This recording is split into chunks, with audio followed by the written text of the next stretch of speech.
This is not working. That's weird. Let's try it again. I was trying to add the link so people could join, but the okay, copy, boom, paste. Come on now. Tell you what, today has been a lazy day. We got up early, but then we took a nap. There it goes. Okay, so we got me looking like a damn hippie these days. And what I'm working on over here, which I bought a Reaper miniature and it had like this really weird long neck and everything. And I didn't invent this. Someone else, my Parkinson's. I don't really have Parkinson's, but I do have the shake. Hey, Hungar. So I cut the long alien weird looking neck off of this guy and put a blob of green stuff on. And when it gets a little bit softer, I'm going to go ahead and poke a couple of eyes in there, like Drowsite eyes. And then voila, I'm going to paint him up like a Drowsite. And then this guy, it's some other kind of alien Reaper makes. But I think if I just paint him up like a Drowsite, he's going to look just like a Drowsite. You've been busy all day? No, the wife and I had a great kind of date day yesterday. We went out. I sold all of my old 40K terrain for a couple of $100. And so we went out and had a nice dinner together and hung out and just had a good time. And then this morning we both got up, but then at some point we laid down and took a nap together, even though I woke up and she slept like an hour longer than I did. I just put my hand in the freaking wet paint. Don't you love that? Luckily, it comes off in the shower, I guess. And I just kind of laid in there and watched a little TV. And I mean, you know, that's hanging out with my wife, kind of, sort of, I guess. I count it. And cuddling my pup. And then when it stopped raining, of course, I took the pup out to take care of his business. And then I thought I'd come in here and talk about hipster gamers. Dino Laser, dang, this might be the first time ever I got here live. Hello, Dino, how you doing, bro? Shadow 47. Where that's not. See, Shadow is such a like common thing. It's like you got Shadow and Sun. Now we've got Shadow 47.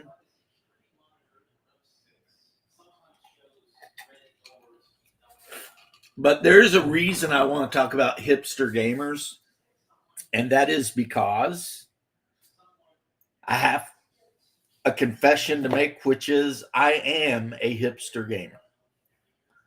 Now, I don't know if I mean to be, and my brother Hungar's my brother, so, you know, in real life, he hangs out with me, he knows. I don't know if I mean to be a hipster. Oh, that's Shadow and Sun on a different thing. Okay.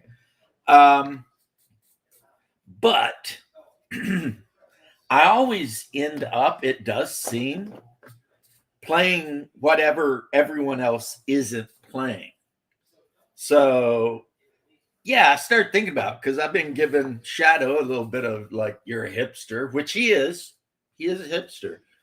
But to be fair, so am I in my own way. You know what I mean? Like, if everyone's playing D&D 5th edition, I'm playing something by Free League or some shit, you know, like a foreign import game. You know, when people say their favorite campaign setting, exactly. When people say their favorite campaign setting is Forgotten Realms, I'm like, no. It's Greyhawk. Specifically the Sheldamar Valley or STFU, you know?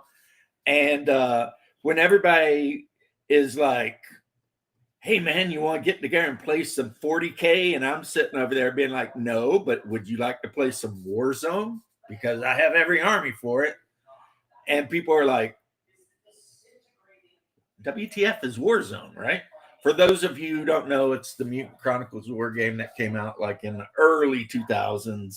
It was actually a completely awesome game. I have no idea why Arduin is the hipsterest of the hip, but you know, I just wanted to talk about the fact that I don't okay. I'm still going to call Shadow a hipster gamer because he is, but I don't want people to think that I'm being a hypocrite in doing so.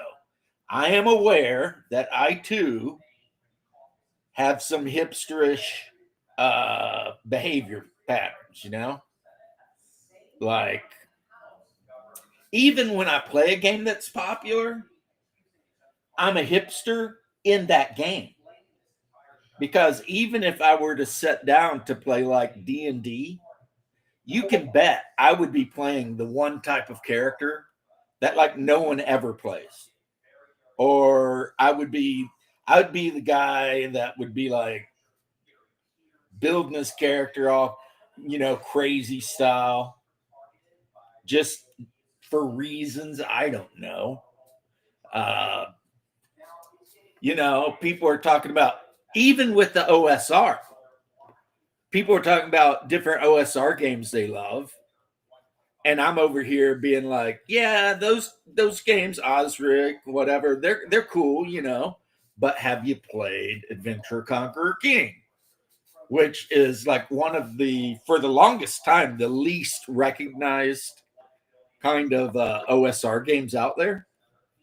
And I to this day am a huge proponent of it. And then people finally start recognizing Adventure Conquer King as a great game. So what do?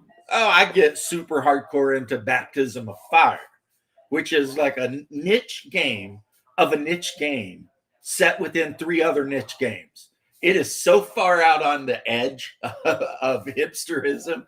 It's like, Baptism of Fire, that game. What kind of people is that game made for? Well, are you super into Slavic culture? Because otherwise, you may not like it. Granted, there's probably 1 billion Slavs in the world, but how many of those billions of Slavs play role-playing games? Specifically, how many of them are interested in playing a game set in 10th century Poland? Probably not very many. Yeah, Axe is mainstream now. It wasn't when I got into it. But I don't care if it's mainstream or not. It's still one of the best D&D type games ever made.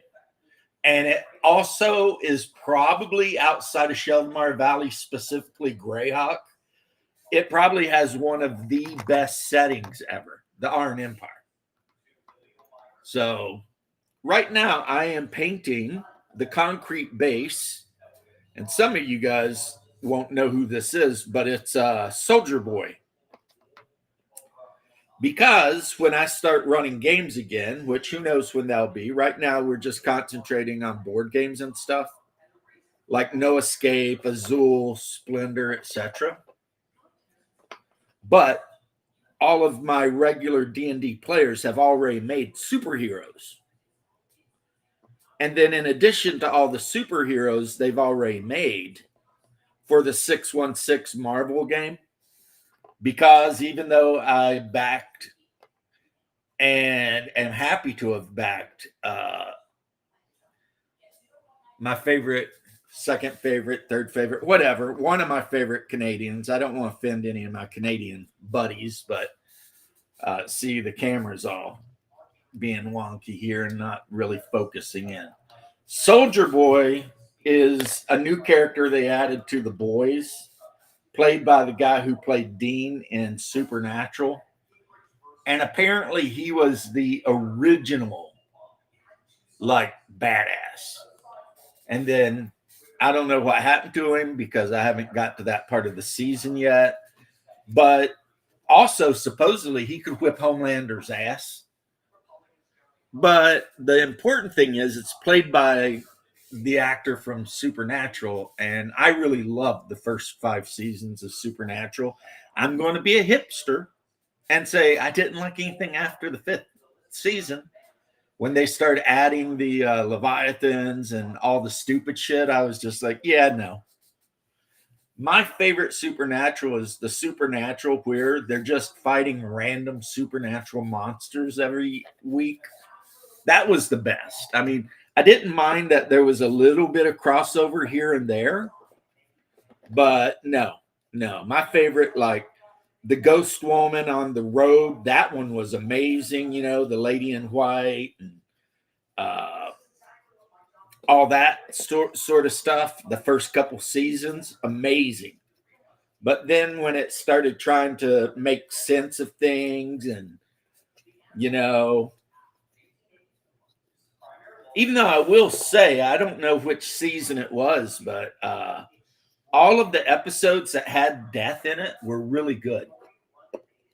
Yeah, the Leviathans, they used the dick joke too much because the main Leviathan's name was Richard, but they're always calling him Dick, you know, whatever Dick, wink wink. And it's like, ugh, no one cares, man. We want to see you defeat ghosts and like animated scarecrows that guard apple orchards and shit like this. This is what we wanted to see. It's what I wanted to see.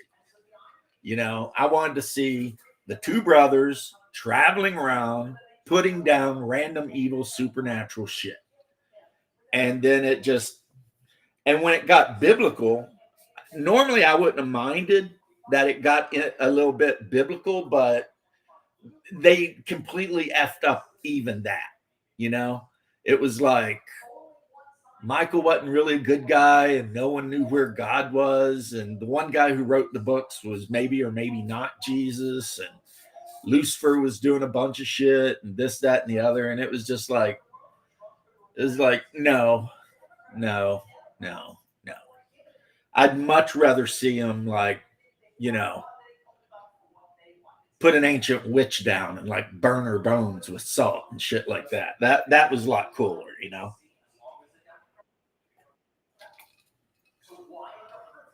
Damn, two people just joined at the exact same time, maybe. Yep, we got the bear. Right? Hey, and Timmy. Come Hey, on. Coombs. What's up, Bear? What you guys say? Well, I saw you saying hipster gamer, so I was like, why are we talking about Shadow? We were, but I was actually coming clean with the fact that I'm a hipster gamer too. Why are you a hipster gamer? Because, as I said earlier, when everyone said Forgotten Realms was the best, I said no, Sheldamore Valley, Greyhawk. And then that changed to Arn Empire, Adventure Conqueror King. And then when everyone was playing 5th edition AD&D, I was playing ACK or whatever. And when everyone was playing 40K in the early 2000s, I was playing Warzone, trying to convince everybody to play Warzone. There was a point where I tried to convince everybody to play War Machine / Hordes instead of 40K. Mm-hmm. Because War Machine and Hordes was actually a better game. And I do listen to Sisters of Mercy and Doesn't make you a hipster. You know, all that. None of what you said makes you a hipster. Because you don't do the one thing that hipsters do.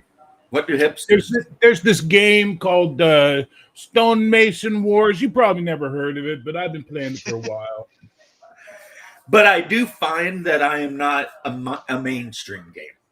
That makes you contrarian. There's a difference. Yeah, I guess. Well, you say I'm a contrarian anyway. So, yes, just like me.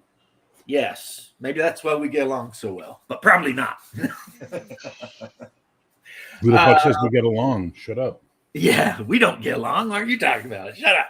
No, yeah, so I told Shadow because he's on here. I was like, I'll still make fun of you, but I'm kind of a hipster myself. So, you know, it's like I generally don't go with whatever the Because the problem is so often, and I know you know this too, Bear, and Left knows this. The most popular thing oftentimes isn't the best thing. Well, Yeah. Just the most popular thing. My favorite's also RuneQuest, so there. And that puts you way outside of the norm for gamers. Yes. Because it's like, I mean, if ACK is like hipsterish or edgelordy, I mean, nah, it's mainstream now. yeah, it's mainstream now, but like RuneQuest, man, that's always been one of those games that's like, Nobody really played or heard I of play it. RuneQuest, and people are like, oh yeah, what the hell is that? RuneQuest is. I love the setting. The system. I hate the setting. I like the area setting.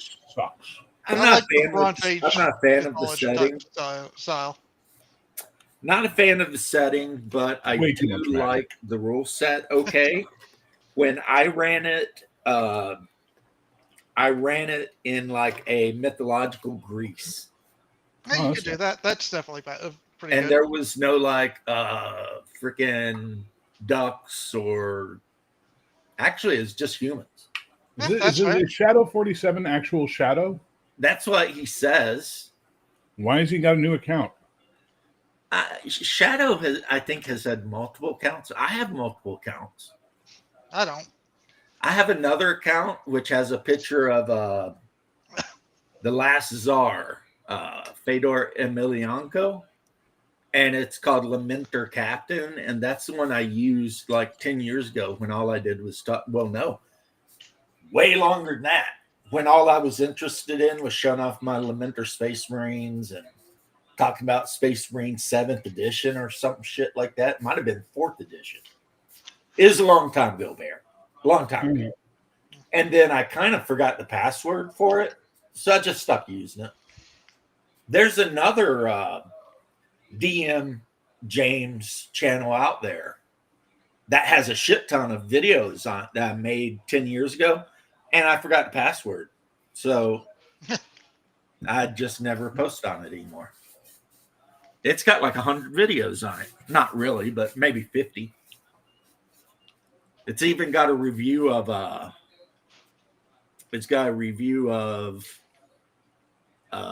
Mech Warrior Destiny, the role-playing game. It's got like all kinds of reviews. Oh, Shadows on the Road. That's his phone. Yeah, RuneQuest is old school, but it's always been edgelord old school. Well, it's pretty old school. It was like the third RPG that came out.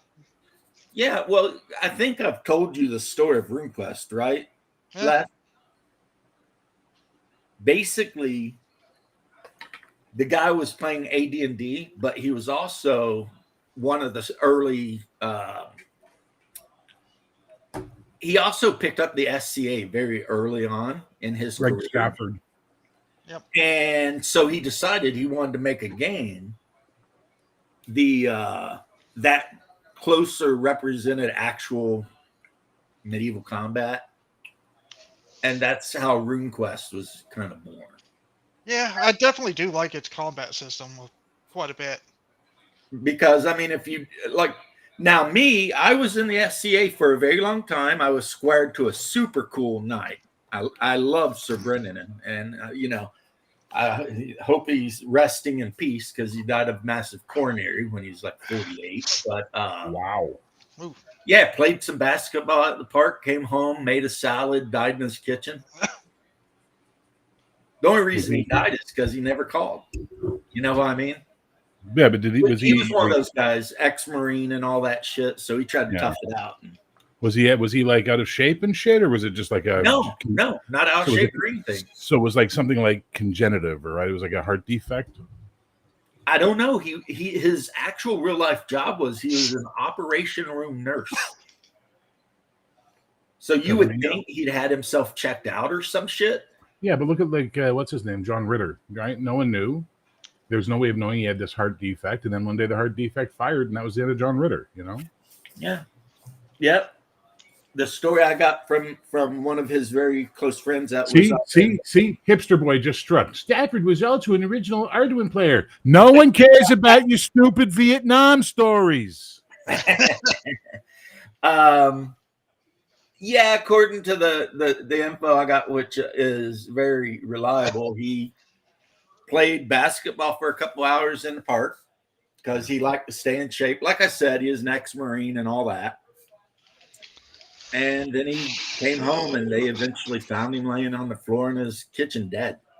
Wow. And it was a heart thing. So you're right. It could have just been a man. I like to be in his squire, though, because he was the bad guy of the kingdom that I'm in. Yeah. Like, all the other knights didn't like him. Maybe you are a little bit of a hipster then. Yeah. No, Yeah. you're just a contrarian. See, here's why you're a contrarian. You talked about Stafford doing whatever. Shadow talks about him playing Arduin because fucking Shadow is 100% in on Arduin, despite the fact that the majority of the role-playing world couldn't give two fucks about Arduin. I honestly have never heard of it until Shadow. There you go.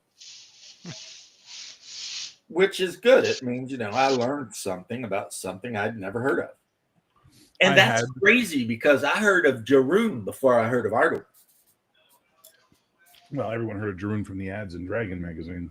Yeah, it was always, right? In Dragon magazine, there's always the Jaroon article. And there's the Empire of the Petal Throne. That was the other one you always saw the ad for. Which I have, like, every version of. Really? I have the first edition one. I have the second print. And then I've got the Tri-Stat print. Because whoever did the Tri-Stat game made a... Guardians of Order. It's a hardcover Empire of the Petal Throne book using the Tri-Stat system. Cool. Now, recently, I've had people tell me that the guy who wrote it was kind of a jerk or something, but I don't care. Yes. Apparently he was an anti-Semite or something. I don't know. I don't give a shit. Art and artist, baby. Art and artist. You gotta learn to separate them. Otherwise, life's going to be a lot harder than you want it to be. Right. It's like... So is it wrong? I need to ask you if something is wrong. Okay, if this was a wrong move I'm on not my the behalf. guy to ask, but I'll do... Well, no, because you have a good moral compass, so I'm going to ask you. So Shit. basically, I had posted a video about Charlie Kirk, like a short thing, just saying, like, this is a fucking tragedy. We all need to stop, blah, blah, blah, blah, blah. And for the most part, it was well received, but then the idiots started showing up, and this one idiot who I knew came in and made some comments about Charlie Kirk that I didn't like, and I was just like, okay, fuck this. I'm not going to deal with the guy. I went up going to an online thing, and he was there, and I'm like, oh, fuck, it's you. Well, after what you said about Charlie, I don't think I want to be here and be around you right now, so have a good day. Goodbye. And I left. Didn't want to cause trouble for anybody else. I let the host know this is what happened. I don't want to cause any trouble or drama, so I'm just going to leave. I got a message from him today saying, hey, so you were pissed off about my Charlie Kirk comments. Let's have it out then, air the dirty laundry, what have you. And I responded, no, thank you. I have no interest in speaking with you. Please respect the boundary I'm setting. Am I wrong to do that? What was said? That's the very mature way to handle it. Okay. Because, that old saying about you can't fight with idiots because they'll drag you down into the mud and defeat you with experience. Yeah. And also, I'll be honest. I think that the Charlie Kirk thing was an absolute tragedy. Yeah. But I never watched a lot of his videos. It just pissed me off because we're America. And in America, people aren't supposed to get sniped for talking whatever they want to talk. He wasn't hurting anybody. He's definitely not a fascist. He's pro-Israel, Christian. No. And all he did is talk to people. Anyone could talk to this guy. And I'm like, and he got assassinated? That's just wrong. It hurt my heart for the country. Yeah. And that's where we are, I would feel the same way if somebody assassinated Cenk Uygur or Hassan Piker. Yeah. No, I get you. I totally get you. Shoot somebody like that. Well, this is the thing, right? Like, for me, it's not about who I think sharing that shit. They're demons, man. Or the ones who tried to even remotely justify it by pointing to something that they've mistaken that Charlie said or taking something out of it. It's like, whoa. You're sitting here trying to justify the murder of another human being. That is evil. Therefore, you are a piece of shit, and I want nothing to fucking do with you. Enjoy your little edgelord life as you live it. But instead of saying that, comes out as, I have no desire to speak to you. Please respect my boundaries. No, you did the right thing. Because, again, if you'd argued with him, all it would have done is shoot your blood pressure up because some people are not going to be taught anything. No. They're too secure. Like you'll notice, even when I get on my theology things, I always say if and I hope. Because there's nothing worse than somebody that's 100% certain that they're correct. Yeah. You know, those are the kind of people that lead to the death of tens of millions of people. You know. Well, it's that line from Firefly, and there's nothing more dangerous than a man who thinks he's right with God. I'll tell you.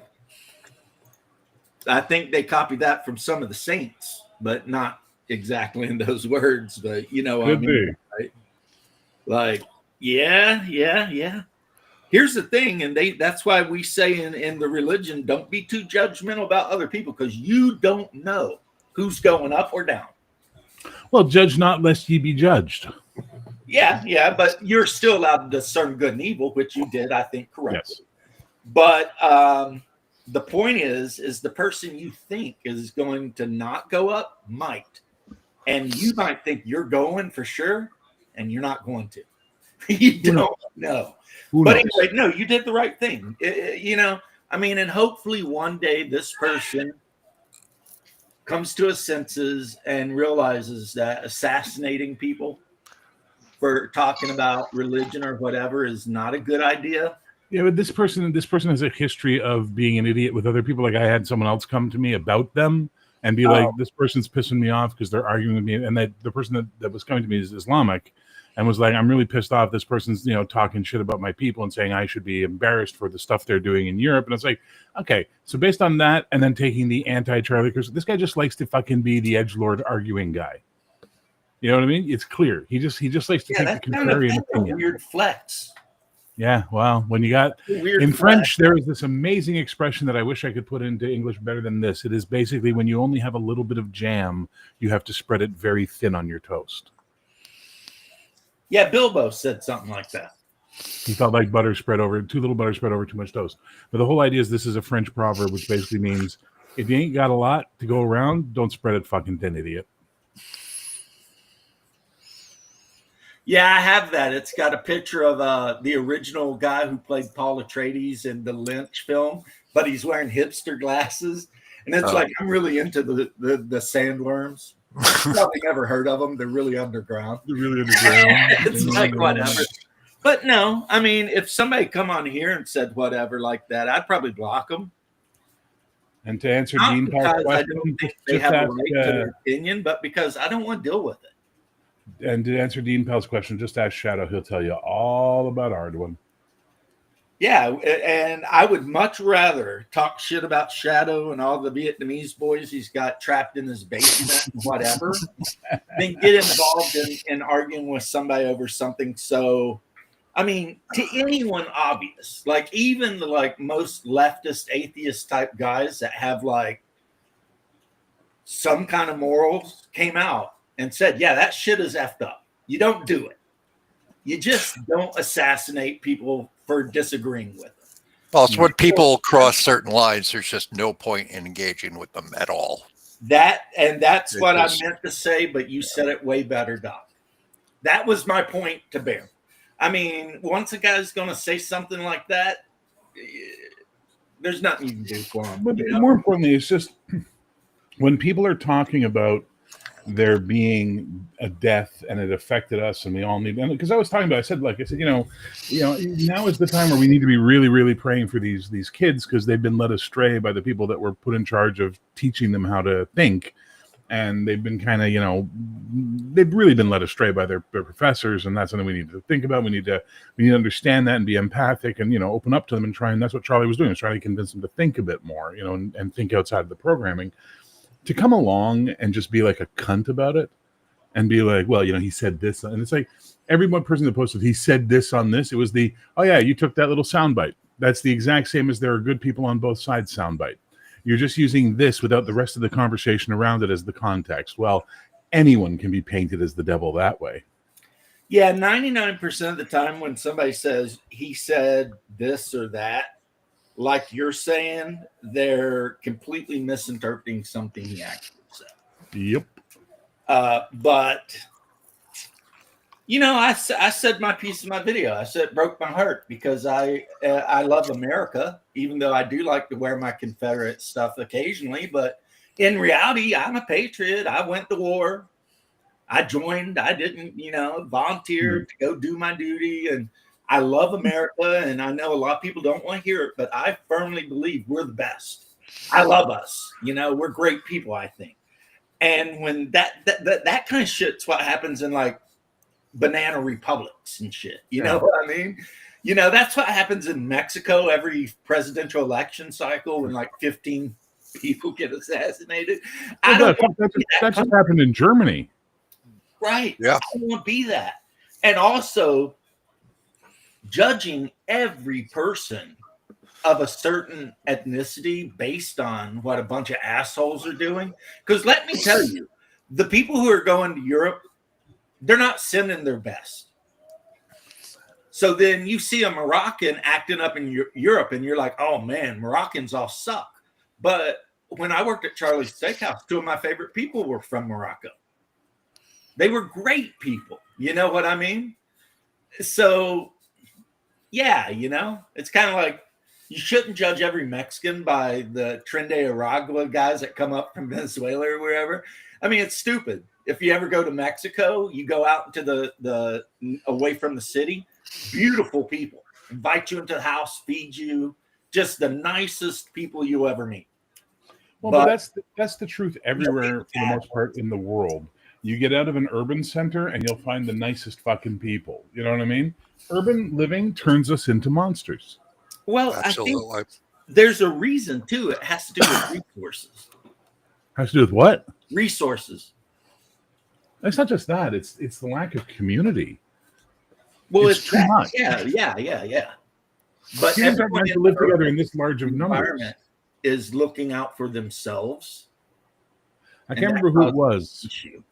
Well, there's no community. This is the thing, right? So they don't have to rely on each other to survive. I can't remember who it was some anthropologist guy. He said something like any community of humans above like 3,000 or 4,000 people becomes this. It starts to detach from itself. It starts to isolate. It starts to tribe up into smaller subgroups and all this kind of stuff. Whereas if you have it under, I think it's under 5,000 or something like that, it's going to generally be one ideology will carry them through. Like they sort of becomes the tribe of itself at that point. Yeah. My mom lives in Kentucky. There's like a couple hundred people, and everybody gets on just peaches and cream. Well, the Hatfields and McCoys didn't. Well, I mean, yeah, but I mean the people in her actual town. Yeah. Well, somebody stole a pig, and that's crossing a line. Was it the pig? I thought it was a marriage fell through. It was related to a marriage, but it was like something about a dowry. Something wasn't enough, so they went and like confiscated a pig, and it was. And besides that, the Hatfield guy, he was a deserter. He didn't deserve anything anyway. Well, there you go. And the McCoy guy, though, let him go. Because they were both in the same regiment and fighting for the Confederacy. And when the Hatfield guy decided to leave, because they were friends, the McCoy guy turned away and let him go. And who knew they'd end up enemies? Whereas the McCoy guy, who was from Kentucky, he fought till the end of the damn war. Because that's how Kentucky people do, And that's why Kentucky people, especially if you live in eastern Kentucky, you do not have a lot of respect for anyone from West Virginia. My mom calls them all nothing but a bunch of traitors. Because, halfway through the war, they decided that they were going to rejoin the Union, even though they weren't even a state. They were part of West Virginia, or part of Virginia. But they betrayed Virginia and joined the Union. So, yeah, if you're from Kentucky, you're like, F those West Virginia pieces of shit.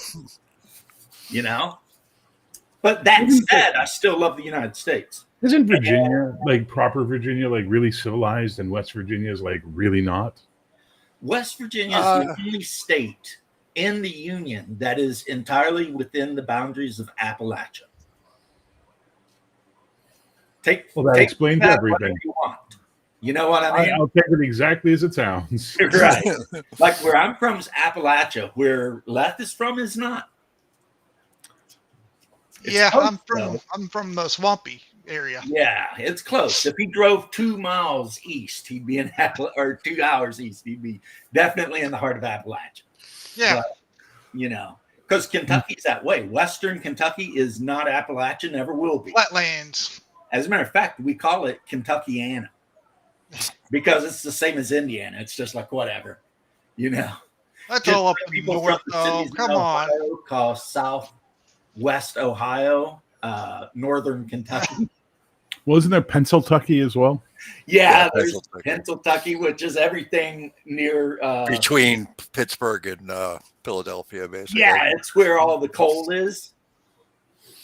They even got their own baseball league up there, the Anthracite League, which is because anthracite coal. So they're doing their thing. The big problem we have in this country is the freaking universities, and they need to be treated like what they are, hedge funds with communist indoctrination centers attached to them. They need to get rid of them. It's a medieval institution. They do no get good. rid of learning. That's the best way. I didn't say that. Good. I did not say that. I say get rid of the university system. So where are your engineers? It is a fact that Trade schools. There's Harvard no such thing as an engineering trade school, sir. You It's make not them. a trade school. Engineering is not a trade. Why not? Physics is not a trade. They can be Science the is- exact they're same not school trade. system can Well, be used. hold on, Bear. What The he's exact talking same about system is could be the used fact for that that. Harvard gets government money, Mhm. even though it's got a foundation worth tens of billions of dollars. I would rather leave the rich fucks to go and fuck around at university than have them pollute the trade school system. You understand? Me too, honestly. No, they make their own. You just use that model.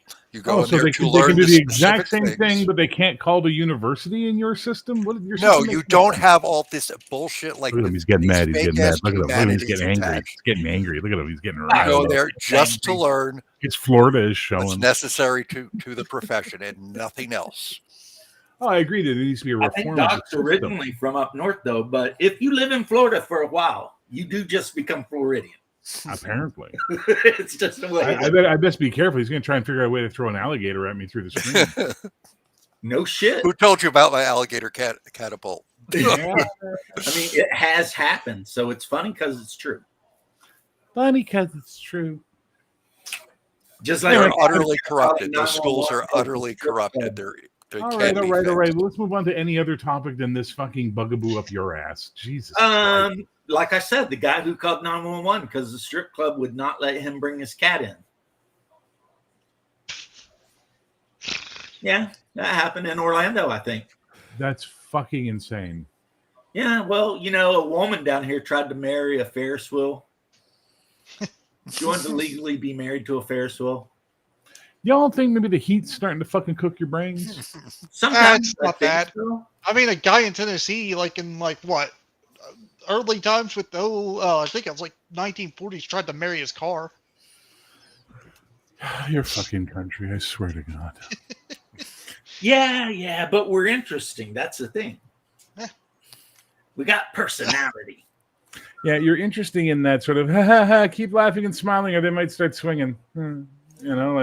That's the kind of interesting you are.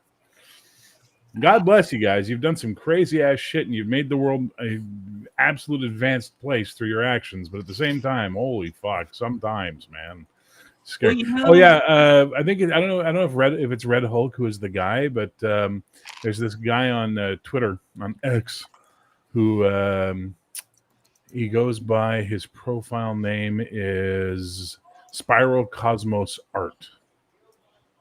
And I think it's Red Hulk because he's been doing a whole bunch of tweets and posting and connecting to me about the differences between Canada and the U.S. and how the U.S. is stronger than Canada. And there's like that whole thing Red Hulk was Oh, going that off about. one day when you said that Yeah. America couldn't conquer Canada, he seemed to take it a little more personally than I. Holy thought he fuck, should. did he ever? And I'm Like, just sitting like- there like, it doesn't matter. That's like, what next? What are we going to argue about? What's the best kind of dragon? I mean, that's a better argument. Me, I like the black dragon best, honestly. I like the acid. I like the way the horns are. I mean, if we're talking chromatic dragons, black dragons are pretty awesome, right? Yeah, one thing I'm not doing in Valorous is I'm not color Blue dragons. dragons. You know what? I don't think Adventure Conquer King or Baptism of Fire does that either. Good, because it's In stupid. both of those games, dragons are just bad. They're like representations of evil, and you just kill them. So don't paint the devil on the barn door, as they say, right? That's some sort of But Danish yeah, wisdom, I that's guess. the Danish saying. I mean, but then again, you're talking about people who like to eat like boiled barley mixed with like goat blood and fat, just chunks of no, it's sheep blood. Or is that the Swedes? They call it slaughter. And it's literally just some boiled grain cooked with blood and chunks of fat. But then again, they got to have like 10,000 calorie diet to survive up there. MTV had an issue where they tried to do that Big Brother thing or whatever, where everybody, this is the story of a bunch of idiots living in a house, right? They put them in Alaska and they were giving them food like they were in New York. And all of a sudden, these guys just start dropping weight and shit. And they were getting like unhealthily thin. And then somebody stepped in and was like, "You're in Alaska. If you don't eat at least 5,000 calories a day, your body can't maintain its core temperature. You'll die." That's why you see these Inuits and whatever up there literally eating just hunks of seal fat and stuff. Because if you don't, you'll die. I mean, there you go. And muktuk. And the main reason they eat muktuk is not just for the calories, but vitamin C. That's the Elk blubber, for shit, some right? reason, is full of vitamin C. And it's not like they get oranges up there. Most of them don't. Well, they do, but they're like $5,000 a pound. Yeah, because the thing you have to understand is everything you don't kill in Alaska had to be imported. Yep. And it's expensive. Like people down here bitching about eggs being $6 a dozen. In 86 when I was in Alaska, they're like $12 a dozen. Dude, up north, this guy was posting pictures on this one Reddit, Canadian grocery prices, and he was making fun of all the people in Ontario and Quebec bitching about their grocery prices. He started posting sticker prices from fucking Nunavut, which is up north he was in Iqaluit, and he was posting pictures of the fucking sticker prices. That's like, a box of Cheerios, $35. a liter of milk, $25.50. It's just like, it's like, shut up, stop your bitching. But what he didn't post is his paycheck, which is he's making like $75 an hour to be able to live up there. That's the difference, In Alaska, you get a stipend every year. Every person in your family actually gets a check. Yeah, it's from the oil companies. Because, the state of Alaska has decided that they're going to give you a cut of the profit. That's nice. That's nice. It's the best way to do it. By the way, you want to see all this lefty Marxist bullshit disappear? Have all these big-ass multi-trillion-dollar corporations start just giving a check to all of their consumers every year. Like, hey, you bought all our shit and you made us really popular and we did great. Look, here's $1,000. Thanks for hanging out. All 90% of your lefty shit goes out the window as people go, "Oh, I got some money, fuck. This was really cool." Like if Amazon was sending people $1,000 a year, or maybe they can afford to.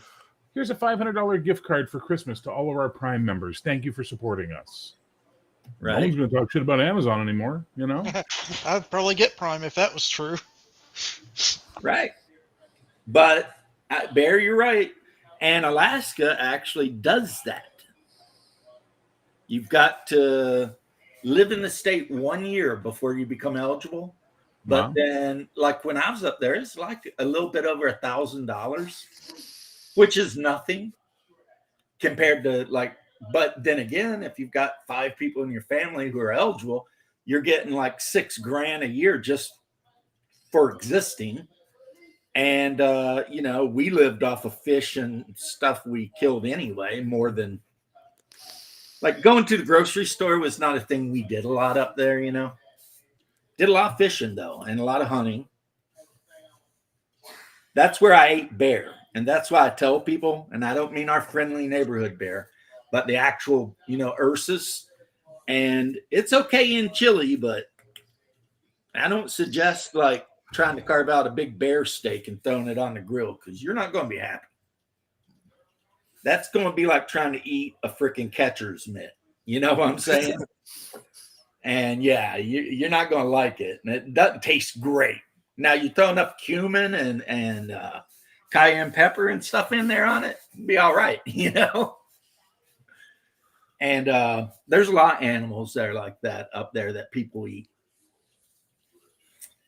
One of them everybody up there loves to eat, though, is beaver. And I'm not making a dirty joke.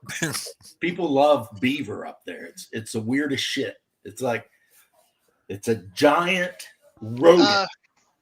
I would think they'd be really greasy, from like the waterproofing and stuff. Dinner's ready. I gotta go. I'll see you. I know, Timmy. As soon as you said I was like, bye. Later, left. But yeah, it is greasy, but they still hunt the shit out of that to eat. Plus, some people up in Alaska, they still do fur trading, because you can get like mink and they basically all the things that look like weasels but have like really nice coats live in Alaska. And if you get them in the right season, you can still sell those things, right? So people do. And wolf, you can actually get a license to hunt wolves, and you can sell the hides.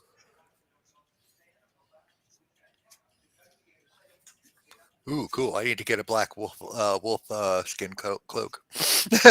Drive bear crazy.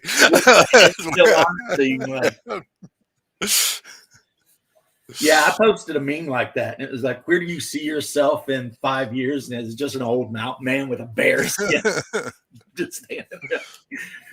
And the other one I posted on mine was like Gen Xers right now, and it just showed all the guys from the original Red Dawn sitting there cleaning their AKs and shit. But anyway, Shadow, you're right, but there's judging and judging.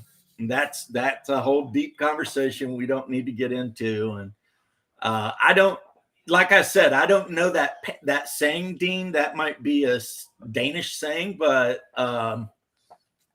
yeah. I don't know what it means, but I'm going to agree with it because it doesn't sound like a good idea. But yeah, people in Alaska, when I was there, they love beaver meat, and it's greasy as hell. But I can't judge because I've ate groundhogs. And a groundhog is basically just a beaver that lives in a hole in the ground instead of building a dam. If you've ever seen them, I mean, they get like yay big, 40 pounds. They look like gigantic guinea pigs almost. And you wait early in the morning, and when you catch them in your vegetable garden eating your veggies, you shoot them and then you fry them. So guinea pigs were originally a food source? They were bred and designed and distributed to be a food source for people, a protein source. And then everyone found them so fucking cute, and they started making them into pets that died real fucking quick. Look it up. It's a true story. Well, I mean, I would, if I didn't have a veggie garden or something and I had a groundhog on the property, I'd feed him. I mean, they're cute. I mean, they just look like big freaking guinea pigs, except they're brown. And they taste kind of like pig, and they're really greasy. It's like all dark meat. We had groundhogs where I grew up. We had this big golden lab. Sorry, retriever. No, lab. The short-haired one. Yeah, lab. And my father wanted her to protect the property and stuff like that. My mother used to joke that, people broke into the house, she'd help them load the truck. That's how friendly this dog was. But she would go out to where the groundhogs were, and we thought she was going to go kill them. No, she'd play with them. Of course. Crazy. That's how my mom's hounds are. The groundhog will come on the property and they'll just like hang out with it. Because groundhogs are kind of weird. It's like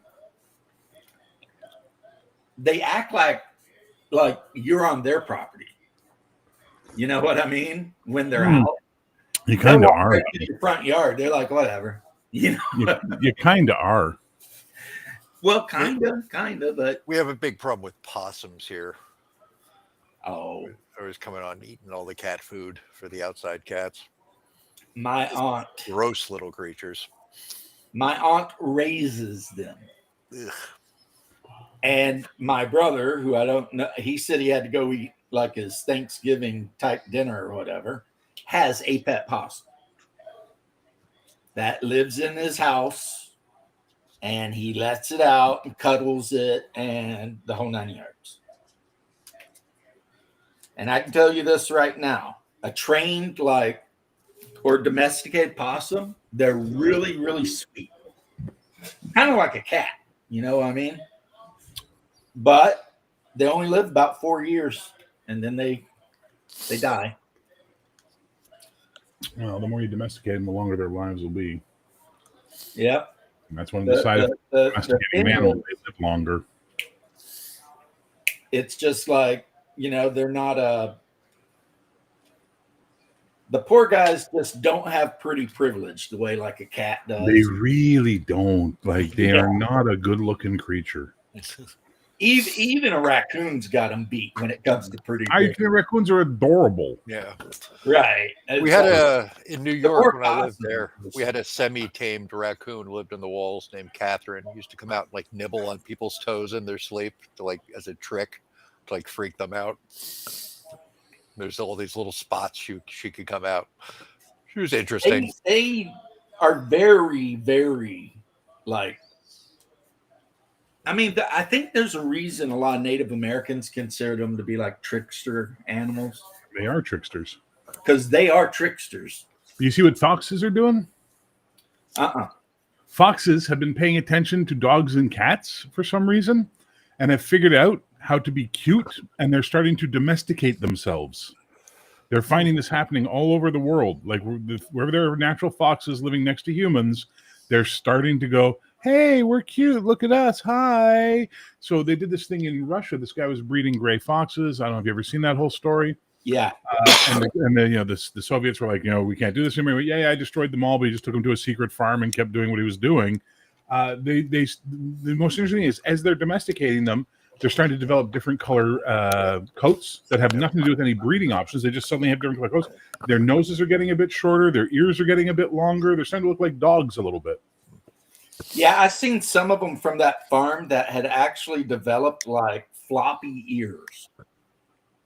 And they're like, so they were looking more like labs or something with floppy ears than foxes. And it was so weird, It's like insanely cute, though. Yeah, foxes are cute, but another one. I hope she rests in peace. The fox lady. She said in some of her videos, though, that they like if you let them live in your house, they're going to piss on everything, poop in all your shoes. They just do weird shit, So that's why she never like. Yeah, but that's because you got to train them. I guarantee you, if she had cats, they'd be pissing on everything too. Well, it was a fox rescue, but apparently people like harassed her so much she ended up taking her own life. What? Yeah, I remember that. The Fox channel that used to be on YouTube, and it was that like blonde-haired girl, and she had the one fox had a name, Roxy Foxy or whatever. Never heard of her. Well, it was some lady, and apparently, like everyone was attacking her and telling her she's whatever, and bad things happen. It's in the UK where they're self-domesticating. I mean, there are more foxes living in cities than there are living in the wild. Not in Canada. And there's a lot. Well, no, Canada, you guys got the raccoon thing. Holy fuck, do we have raccoons? And if you go out to the West Coast, they're insane. They're like raccoons on steroids. They're like 50, 60 pounds a piece. They're huge. My wife and I watched a documentary where like some of your students were tracking raccoons in is one of the big cities. Toronto, probably. Toronto or Montreal or whichever one. And they were finding that per square mile, there were like 3 times as many raccoons in the city than anywhere in the country. And the number one killer of them was diabetes. Yeah. Because they're breaking into like Tim Hortons dumpsters and eating all the donuts and shit. Yep. And they're just big fat raccoons. And they were like putting the tracers on them and watching, they had the computer set up where they could track how they were all going around and stuff. Yeah. And, You and ever it see was the pictures of the raccoon that broke into the bakery and passed out from eating pastries? So when the crew came in the morning, they found him just lying in the kitchen, he had like the distended belly because he'd eaten like something like 80 cakes or something. Like this guy was in like a sugar coma. his blood sugar is like somewhere around 900. Yeah, it was insane, man. Like, but we occasionally in Kentucky, occasionally you have to put them down. And it's not a thing that people want to do, but if the population explodes too much on them, then the next step is you start getting a bunch of rabid ones. Yeah. Now they're starting to work on that because they finally developed. This was years ago that they did, but they've developed a rabies medication that actually will work on a raccoon. Because the old one, if you gave a raccoon a shot of the old rabies, whatever, it just killed him. Because they're all carriers.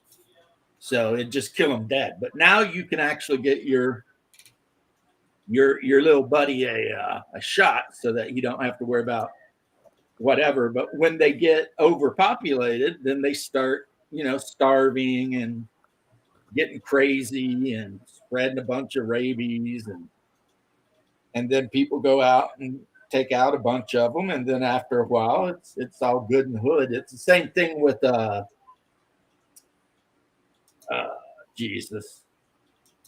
coyotes. Coyotes we got them real bad up in the mountains now, and they're open season 24/7 every day of the year. You can just go out and shoot them because they're such a menace. And so, yeah. Except they don't get in my field with my horse. I'll tell you that, because that horse hates anything that looks like a dog. I got old female Appaloosa, and that thing, man. One time I had a British bull, the freaking Spuds McKenzie looking dog, and it ran at the horse, and the horse kicked it in the head. And this dog had a horseshoe mark over its head. We thought she was dead at first because she laid there for a while, and then she got back up and shook her head and ran off. Like, yeah, you don't want to run in there with a shadow. And my horse's name is Shadow. Soviet Union created Solomov dog, 3/4 husky, 1/4 jackal. Airline security, yeah. Untrustworthy, though, because they are still part jackal, and therefore they will eat your young. I think that's dingoes. Jackals? Jackals! Now, the thing you got to worry about with jackals is that there could be a secret organization out there that's actually putting a human baby inside of a jackal. So then it can be born from a jackal and grow up to be, Damien the Antichrist. You remember those movies? Yeah. I think he was born from a jackal. Here's the difference. You and I go, that's so stupid. Shadow goes, well, that could happen. There was a book I read. You probably never heard of it. But in that book, it was called The Jackal Baby. Oh, do you remember Bat Boy? I remember Bat Boy. World Weekly News. Yeah, it was like in the 80s and 90s, every time you went through to buy your Coke or whatever you're buying at the convenience store, there was always the paper there and it had the picture of Bat Boy on it. Bush meets Bat Boy. Bat Boy. Yeah. Bat Boy sighted in somewhere. Bat Boy meets the Pope. Shit like that. I remember those. You remember So I Married an Axe Murderer? Yes. The mother, Michael Myers movie. Yeah, where the mother's like, she's like, I read about it in the news. Mom, the World Weekly News is not the news. It has the highest circulation in the world, smarters. Yeah. Chock full of facts. There was Man marries his own mother, or something like that. It's like he gives birth to his own father. Fact.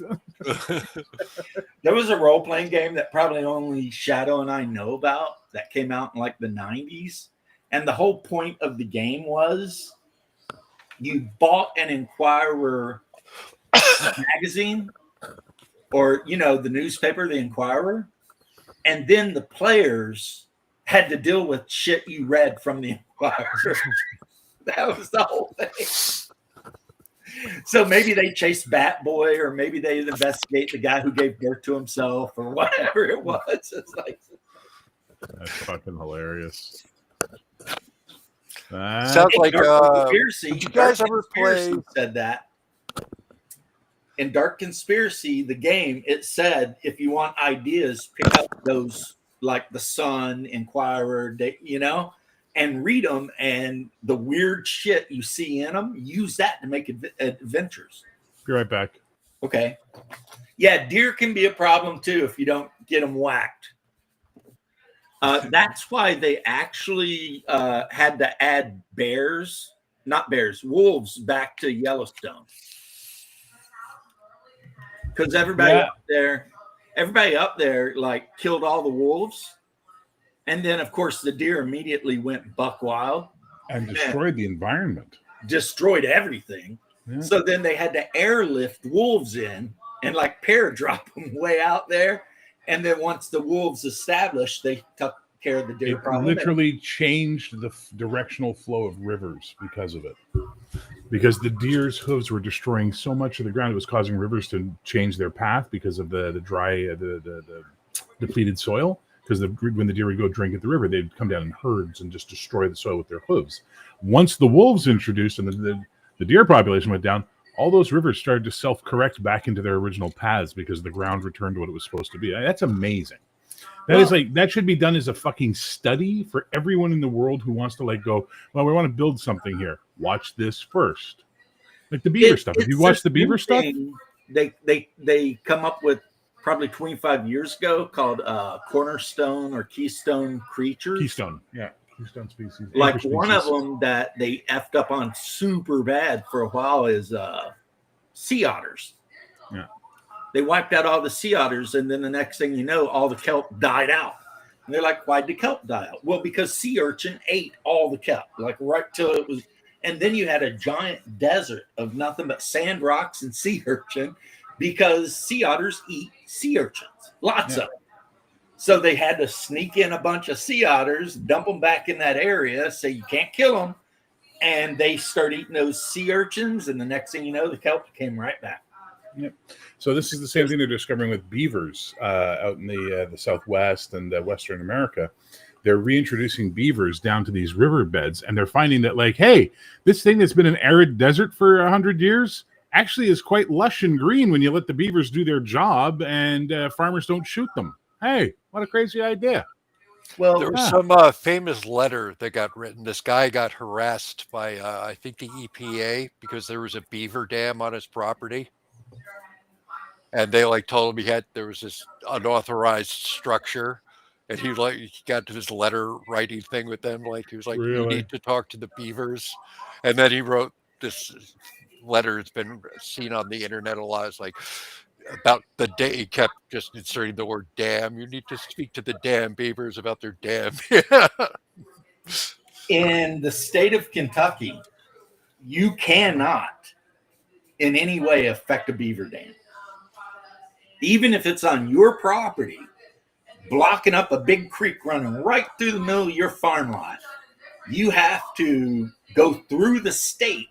And a lot of times they'll just tell you to go pound sand, But if it is an actual issue, they'll come and trap the beavers and move them to some other area.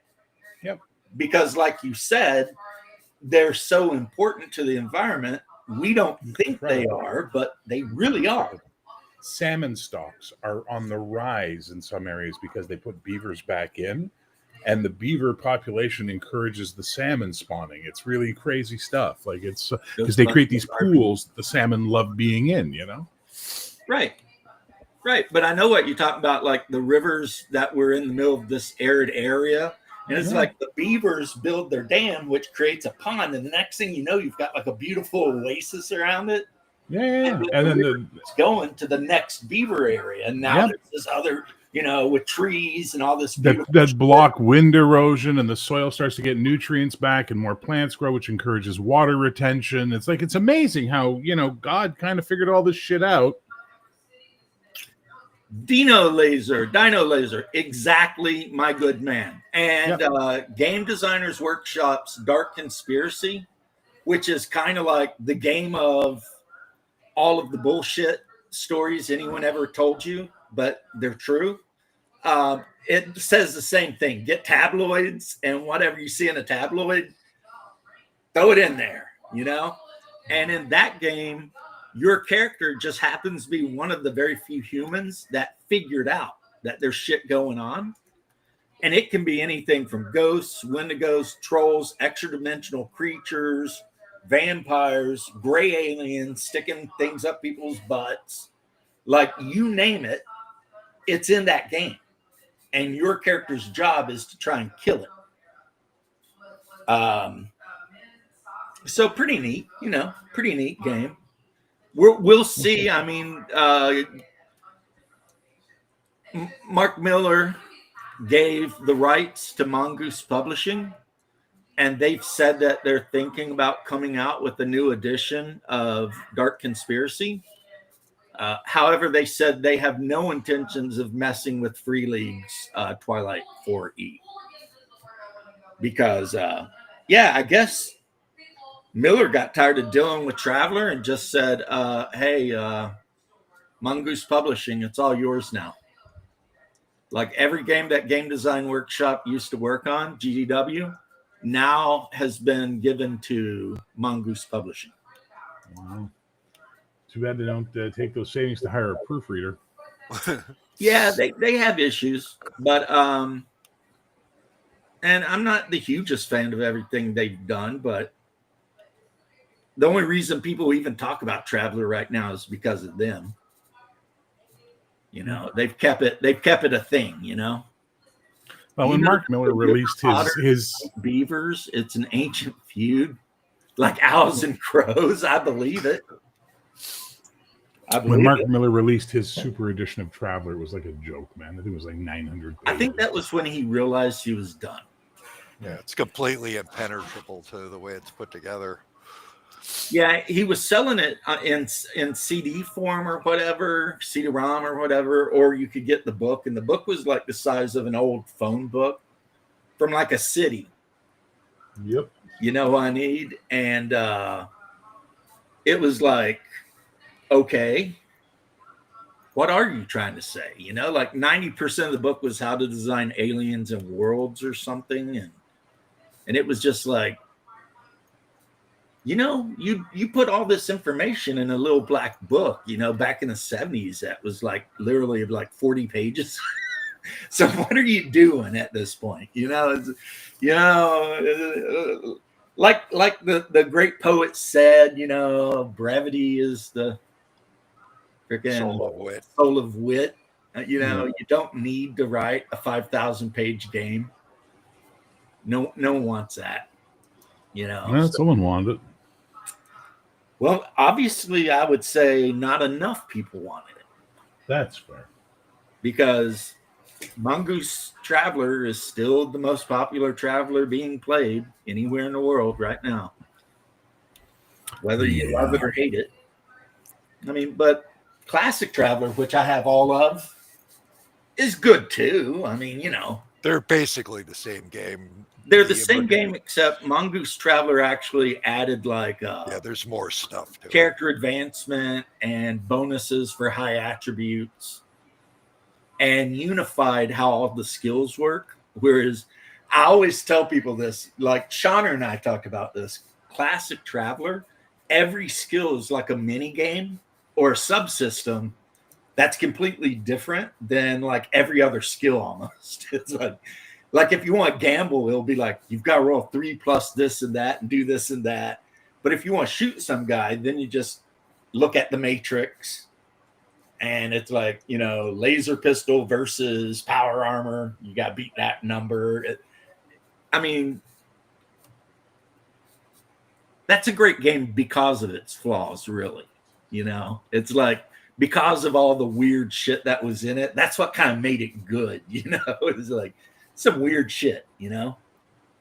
But I found a character generator for Mongoose Second Edition online. Yeah, I have that. I've I been have a going link to nuts that. with It's that. pretty cool, actually. Yeah, it's you just go down the list and make characters, and the only rules I can't use is I cannot use the scavenger class because 2300 has an entirely different class. So, whatever. There are no barbarians or whatevers in 2300. So, but if I ever run 2300, I'll be able to make a million characters, you know. I have something. But which, as much as I paid for that game, I would like to run it one day. What, 2300? That very first come out, it was like $100. Yeah, that's one of the problems with the Modifius Traveler is that it's, if you get like, if you want basically all the basic core stuff, you're going to be spending like $200 on books. Yeah. For Mongoose Traveler. Or Mongoose is what I mean. Yeah, I knew what you meant. Mongoose Traveler, yeah, 100%. Because you're going to buy the core book, then you're going to buy High Guard, then you're going to buy like mercenaries and bounty hunters, and you're going to buy the weapons books. What are they called? The catalogs. Yeah, all the equipment stuff. And then, you know, you'll buy the alien books because you might want to know more about Varg or whatever. And you can literally just go and go and go with that, you know, and end up spending so much money, which is not something I wanted to do.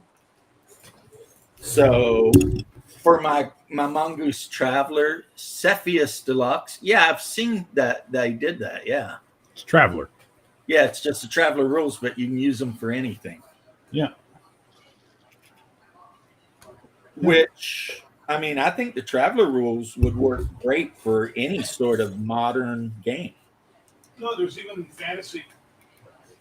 Sort of Cepheus is there for fantasy, for barbaric fantasy. Well, a long, long time ago, somebody had kind of released a Traveler. It was Traveler Beastmaster. And it was literally Traveler rules converted so that you could play in the Beastmaster world. I mean, it was like whatever. It come out in like the 80s or 90s, you know. It was like just a little book someone made. And it was like, all right. I mean, it's not that difficult. A sword does however many die damage. You roll to hit. Armor soaks a bit of damage, and then they divide the rest of the damage amongst physical attributes until they're knocked out or dead. Super easy, really. Barely an inconvenience. Barely an inconvenience. Quote one of my other favorite Canadians. Yeah, he's a Montrealer. Yeah. Well, I kind of knew that because his name is like Jeff George or some shit like that. It's like the dude has two first names. And I was like, yeah, he's got to be Canadian, you know? And he's like, but not just that, Bear. The wow, wow, wow, wow. Wow. Wow, wow. Wow, wow, wow, wow, wow. It's like, yeah, you could tell. He Wow. looked like a guy that'd be cool to hang out with. Like, he'd be fun. He'd be fun. I know. I have someone. He's a friend of one of my friends. I've never met the guy, but I know someone who knows him. He's Anyway, the I only, like him. I can't help it. He's like the only videos. He's the only Montrealer on YouTube I actually like. I despise most Montreal-based YouTubers. Daryl, I see Bear has room for a few more games. No. So I said this the other day. I readjusted my shelves because eventually some Kickstarters are going to fulfill for my superhero stuff, and I ran out of room on my superhero shelf. So I needed to make room to continue the shelf. Plus, you never know. I might find something at Claricon that I want. Could happen. Yeah, you might find some old used game at an affordable price that you've been dreaming of. Highly unlikely. The only guy who had used stuff there last year was really expensive. It was like, why are you charging Noble Knight prices? What's wrong with you? Yeah, Noble Knight. Yeah. Yeah, I looked through their store one time. They're very pricey. Well, they have to be. They're maintaining an actual physical location. Yeah. Like they Yeah, got to well, pay overhead. The problem is all the guys who sell on eBay use Noble Knight as what they think is the right price for this stuff. a lot of them do. That is a fact. Hello. And then you're like, no, I'm not going to pay that much for that. And then that's basically how it goes, you know. Coming up. It is a thing. But I mean, I'm glad they exist though. I mean, you know. If they could handle their customs better, I'd be much more interested in them. But they don't, and as a result, every time I've bought something from Noble Knight, when it comes across the border, I got to pay like another $20 on it because they don't have a I don't marked ship. ever buy anything from Noble Knight. I'm just glad they exist. You know, like if I'm trying to buy old stuff, I'll go on eBay. Sometimes I'll just look on Facebook. You know, like all the stuff I sold yesterday. It was off of Facebook, and the guy lived in Titusville, drove an hour to my house to pick it up and give me the money. Nice. Now, some people might be like, don't you feel weird having people come to your house to pick something up? And I'm like, one, I'm armed to the teeth. And two, I've never met a 40K player that I thought I might have to worry about. You know what I mean? No, the arm to the teeth helps, though. Here yesterday, he was a big, skinny, nerdy guy. I'm a fat, nerdy guy. He was a skinny, nerdy guy. He was super happy with the deal. Like, he handed me the cash, and he was so happy. He was so happy it made me actually go into some other stuff and give him 5 Chaos Terminators for free. Because he's like, yeah, I play Chaos. And I'm like, well, I have these. I've never used them. They're primed. You can have them. And he's like, what? And then my wife came out and gave him a chocolate chip cookie because she just baked a shit ton of chocolate chip cookies. And then he's like, adopt me. Well, he's a grown man, but he was. Yeah, and? Right? So and what? We stood out there for like 30 minutes just talking 40K shit. So that's the thing. If I were selling like Harley parts, I might be a little bit more sketchy with who's coming to the house. Because you never know if it's going to be a member of, the Mongols or some shit. But if you're selling like 40K to local nerds, it's like, hell, I know half of them. So, I mean, half of them I would invite into the house to play games with, you know what I mean? So it's not a big deal, because I only sell to people within 50 miles. And you would be surprised just putting that within 50 miles on there. And I still get hit after hit after hit. I've got some guys bidding on my Slanesh Demon Army right now. On eBay? No, on Facebook Marketplace. Oh, yeah. The Florida auctions? part of it, that's within 50 miles of Orlando. Nice. And on my things, I say you have to pick it up and pay cash. And I've sold because my plan is to get rid of basically most of my 40K stuff. Never going to use it. And this guy was so happy. It made me so happy to see how happy he was. Yeah. And granted, this was the old plastic terrain kits that had like the angels. And I mean, you can't even get that stuff anymore, right? I bought it or my wife actually might have bought some of it for me. So, and he was he's like, I've always wanted to have enough urban terrain to fill up a table. And he was just so freaking stoked. I was just like, hell yeah, man. Feels good, feels good. Yeah. I mean, gamers helping out gamers, you know what I mean? Because you know how Games Workshop is. Every now they'll make some really cool terrain kit or some shit. And then out of the blue, they'll just be like, yep, not making that anymore. And it's like, what?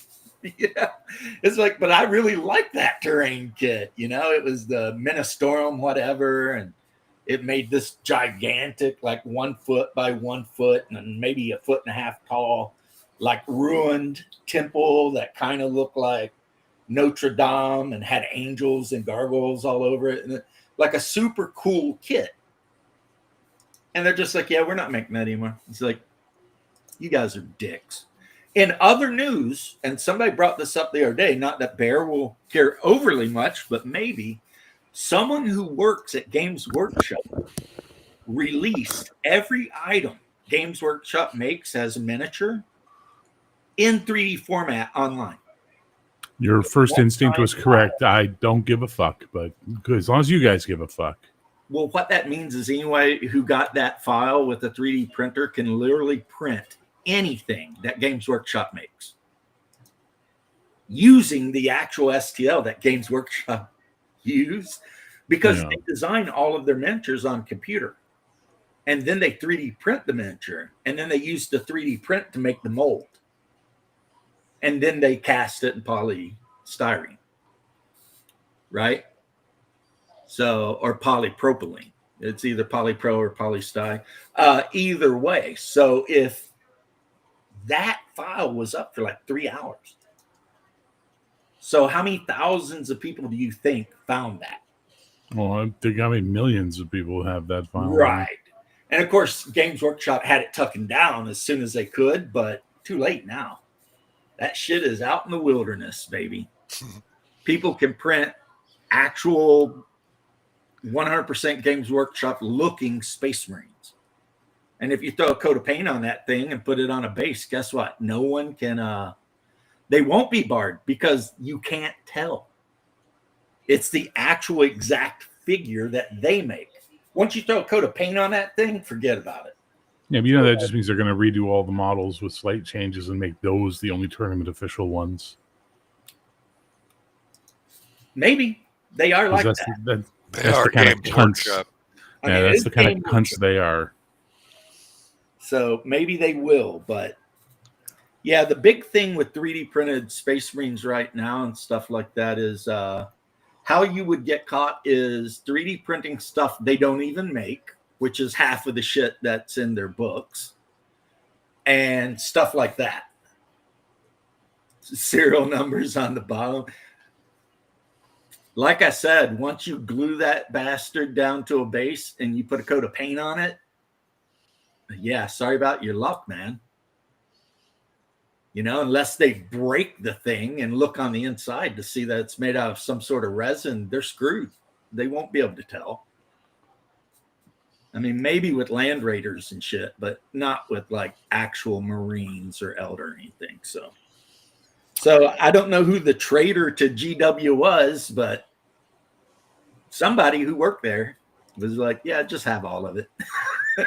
This is only a coincidence. It's not because you're talking about Warhammer Brigade. I gotta go because my radio show starts in 20 minutes. Oh yeah, you're getting ready to your stuff. Yeah, the top 50. It's the top 50 thing, right? Yeah, for all of your Russian and whatever fans that love you. Hey, man, they show up. I don't know, Doc, did you put in your votes? No, you didn't. I keep asking you and you don't do them. Well, you got that stuff to do. I was one going to keep going for another maybe 30, 40 minutes. So just a horrible friend, Doc. Horrible friend. That's all good. Anyway, it's too late now. Maybe next week you'll get in on it, Doc. Anyway, right. I do got to go, guys. So, James, thanks for having me around. It was a pleasure. And I will see you all later. Catch you later, Bear. I'll be over there in a bit. I am still building the heavy Serpiros Overlord Stalkers for my Dark Mechanicum stuff while I'm talking to you guys. These guys can count not only as headquarters units, but as heavy armor units and units of up to 4. So, you know, I'm loving it because they're so creepy. And also in one of the Gonk's Ghost books, I think it was Gonk's Ghosts, they're fighting the Blood Pact, which is Chaos Imperial Guardsmen. And the Blood Pact, instead of having like Lehman Russ tanks and shit, they have Stalker tanks. And, you know, they never really, in the novels at least, they never really explained exactly what a Stalker tank is. But now all of a sudden, you know, with the Epic game, they have a number of different kinds of stalker tank that can support your trader guard or trader mechanicum. So it made me happy, you know, because Games Workshop has a tendency of Sucking. yes, they have a tendency of talking about stuff in the books and stuff that you would really like to have, but that they will never ever make. And if someone else makes it or you try to make it, then they'll get mad at you. Like orcs are a great example of that because, like, in the Orc Codex, they literally, back in the day, they would describe like 15 orc vehicles, but they only had one you could buy. And it was like, so I can buy a battle wagon, but I can never buy a gobsmasher, a head breaker, you know, none of that shit exists. Just this battle wagon. It's like, yeah, they I don't know though, Daryl. I tend to be of the opinion that there will be nothing they can do. Now, my Lamenter's army was banned from all competition games because I'd printed out the left shoulder pad. Because my Lamenter Space Marines, the actual symbol for the Lamenters is the white and black checkerboard with the heart in the middle. And that is so hard to freehand, right? But you can 3D print that with that, the chapter symbol already kind of like as part of the shoulder pad. So I just printed a bunch of shoulder pads and it was super easy then to just fill them in and paint them, right? But it automatically made them illegal in any tournament. And I just said, I don't care. You know, and I ended up selling that army for a lot of money. Why do they do? What is the? I mean, I know why they do it because they want you to buy new shit. But making stuff all of a sudden official stuff illegal in tournaments is just so slimy. I mean, why? The worst thing they do, and I keep this guy up here just to show people. The worst thing they do is they make a game that you fall in love with, like, you know, Man of War. And they support it for about 6 months to a year, and then they stop making it in the middle of the 90s and never make it again, ever. And they never sell a single thing for it again. And they have done that with so many amazing games. It's like if you look at Holy Diver, he's been painting up a bunch of what's it called, like warlord, not war. Anyway, it's basically the fantasy game, but in like 10 millimeter. So, you know, you have these block bases that might have 50 little tiny figures. They don't support that. They don't support Gorka Morka. They don't support Man of War. I'm not a huge fan of the new Necromunda. I wish they just reprinted the original. It was very simple and easy to play. Battlefleet Gothic, which I have literally fleets. Didn't they just put out a new one though? A Battlefleet Gothic? Yeah. No. I'm thinking of a video game they did. Yeah. They put out a video game. Well, they didn't put it out. They just gave somebody the rights to do it. And they did put out Adeptus. They put out the one where you can fly fighters and bombers. And it's basically, you know, Imperial or Space Marine aircraft versus Orc or Eldar aircraft. And you're pretty much, it's dogfighting. Yeah. But the game I'm working on right now, which is Legion Imperialis, you can use a lot of those fighters and bombers from that game in this game. And the big Titan Legion box set that they sold with Titans in it can also be used in this game. As a matter of fact, this game comes with a couple of the smaller Titans. I'm trying to figure out what color will go as a good counterpoint to the blue. Yellow or red, I'm thinking, you know. And then the rest of it will just be metals. But and even games they do support, like 40K, they'll have a box of a thing out And out of the blue, they'll just stop making that miniature or that box of miniatures. And then you're screwed because if you wanted them, you got to go online somewhere. Protecting the intellectual property, which they stole from everyone else, which is, turning the customer base. It's so weird. It's like you have all these people, and I guess I could include myself in this list, who absolutely love Games Workshop games and hate Games Workshop with like a white hot passion. You know what I mean? That's like a real thing. You know, you'll have these guys, they'll be like, oh, look at all my 40K stuff. And then they'll say, and Games Workshop is the devil. You know, it's like, I hate Games Workshop. It's like,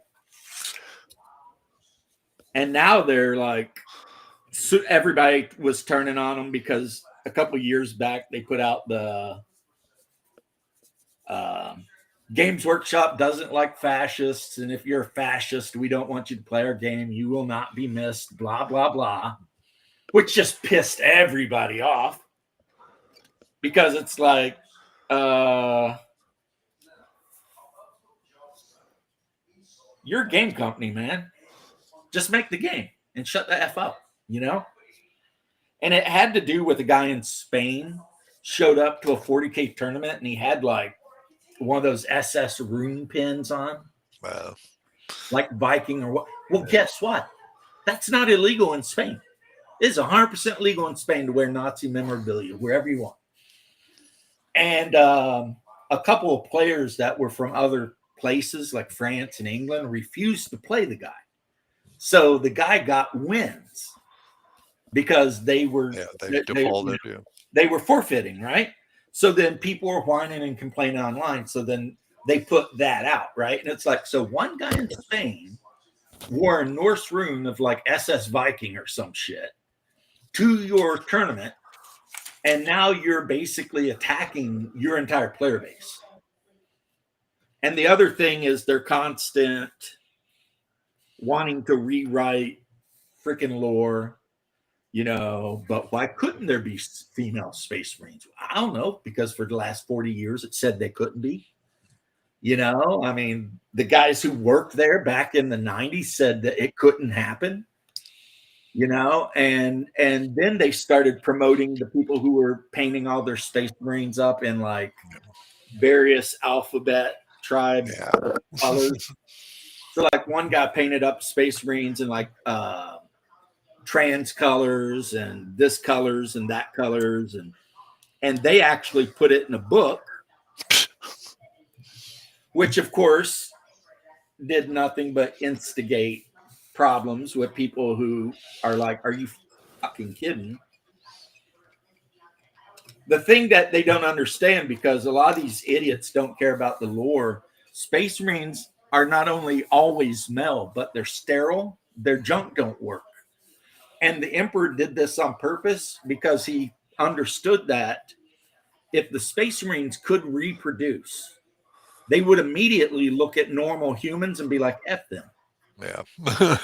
And they would just be a post-human race that would take everything over because normal humans couldn't deal with it. And also something that even the Primarchs didn't know, the Emperor intended on doing to the Space Marines what he had done to the Thunder Warriors. Yeah, he like wiped them out after. As soon as the Great Crusade was over, he was going to wipe out every Primarch and Space Marine using the 10,000, which are his custodies. Because in the Emperor's own words, the galaxy was for humans, not the post-human. So he even knew Space Marines, they're post-human, they're mutant things, right? He created them because he needed them, and he was going to get rid of them as soon as he was done. Which is not very nice. Yeah, wow. It's not a very fatherly thing to do, but that is why they can't reproduce. There are no females. Their junk does not work. It was all part of the plan. Okay, I gotta sign off. I gotta go eat before I head out to do some shopping. It's good catching up with you, sir. Always a good time, and I have been reading your book. Oh, cool. I hope I you like it. Dude, I keep it right here next to me, both of them. Ah, very cool. So I've been reading them, and that one time you and I were on, and we were talking about it. My initial, I mean, this isn't a review that you deserve, but I mean, my initial thoughts is I like it. Ah, very cool. Very cool. I like it a lot. I like the skill system. I like it, you know. And I would tell anyone that if you want a game that uses this sort of skills and like a life path to make your character and everything like that, this is a good game.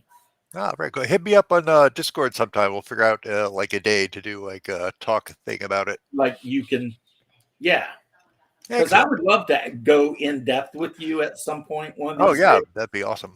about the game and why you chose to do the things you did. And, I mean, but yeah, I've been reading it. I mean, I have a hard time reading anything for too long. Yeah, I don't read as much anymore since the eyes started going. I'm gotten very into audio. But I can say to everyone out there watching and to you personally, I like your game. Yeah, I might even like your game better than I like my game. And I wrote a game 15 years ago, and I'm kind of like, I kind of like his game a little better, maybe. Oh. But you take off. I don't want to keep you. You know how Southerners are. It takes us 30 minutes to get by. I will catch you later, and later everyone in chat. Yeah. And yes, chat, Doc Flamingo's game is actually really cool. I mean, the character creation you can kind of, sort of tell might have been inspired a little bit by Traveler, but that's not a bad thing. That's actually a really good thing, in my opinion, you know, because you do get to basically do a life path, and then you end up with a character that has a certain set of skills, particular skills, right? And then you enter into either a authentic medieval world, or you throw the book I showed, which is full of all the elves and all that crazy shit in, and then it's full blown, you know, a fantastical world. And, you know, if you're like me, you might just put it in your homebrew fantastical Russia, or, you know, you could do anything. I mean, it's just a decent game. I like it. I like it a lot. There are things in it that I might actually, like if I ever did a second or third edition of my game, there are some ideas in there that I wouldn't still wholesale, but I will say that I would feel inspired by to change a couple of things that I did. Just because they make a little bit more sense and they're a little bit more streamlined. So right now, let's glue this boy to his base. What's crazy is these guys apparently too, they come with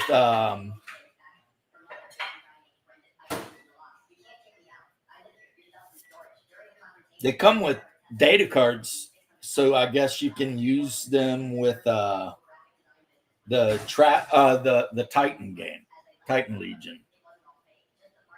So, or maybe these are for this game. I don't know. Ballistic skill, weapon skill, speed, they're fast. Command 7+.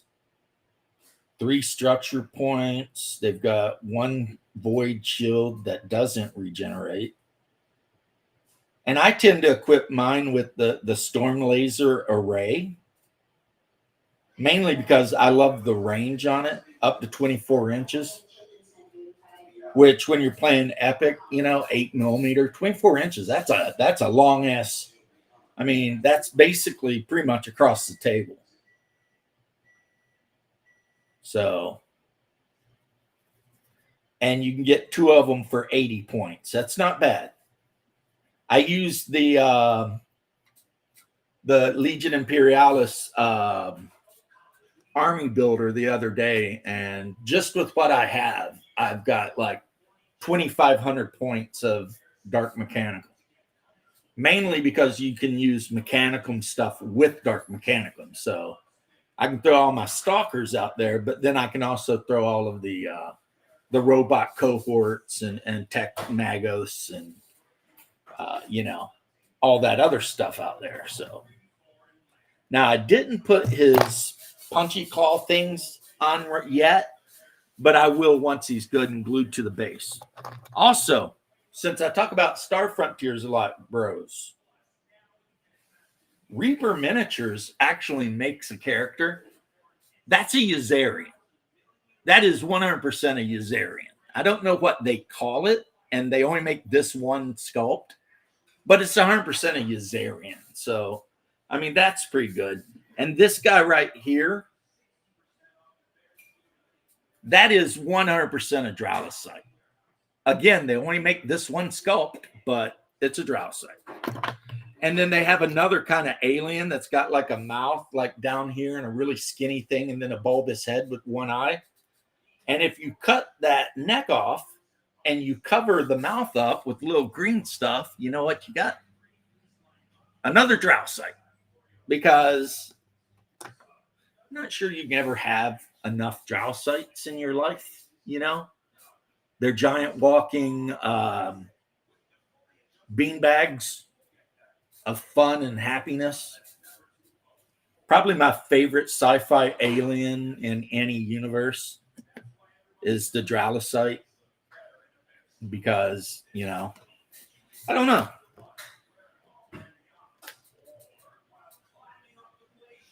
I will say this. I've been watching all those HFY videos and stuff when I'm going to bed. And I've started thinking to myself, you know, some of these aliens they talk about in these things, like the blue skinned, white haired race or the, you know, the bug race or whatever, like they could be added to a Star Frontier campaign pretty easy, you know, because there's a lot of stars out there in the actual official Star Frontiers map that have never been touched on at all. They're just there. You know where the Sathar are, which there's a guy on Facebook that's apparently going to do a Kickstarter and sell Sathar warriors. There's 8 different sculpts, 4 with armor, 4 without. That's cool. Got hydrate with my water and then dehydrate with my energy drink. The wife and I went out the other day to a nice restaurant. Ended up, by the time we got done with the appetizers, couldn't eat the main course we ordered, the entree. So just brought it home and ended up eating that for lunch.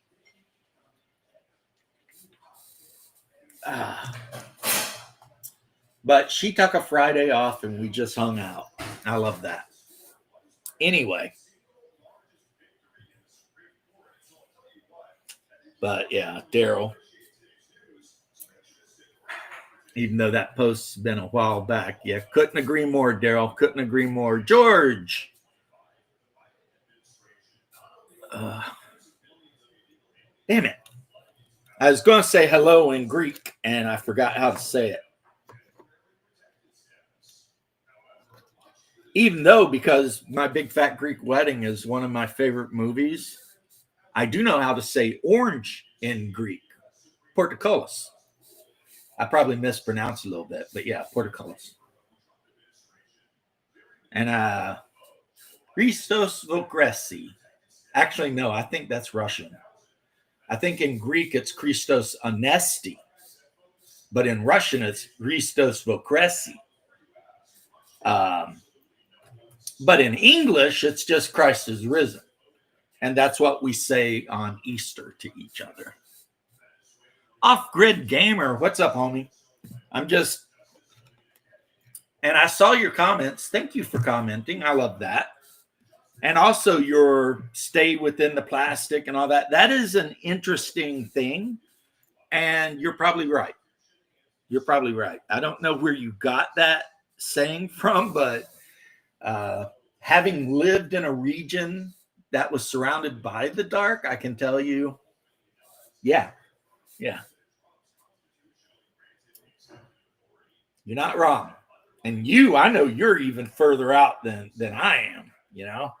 Well, not now. Right now, I'm sitting in the middle of freaking urban sprawl because I always tell everybody I live in Orlando, but I actually don't live in Orlando. I live outside of Orlando.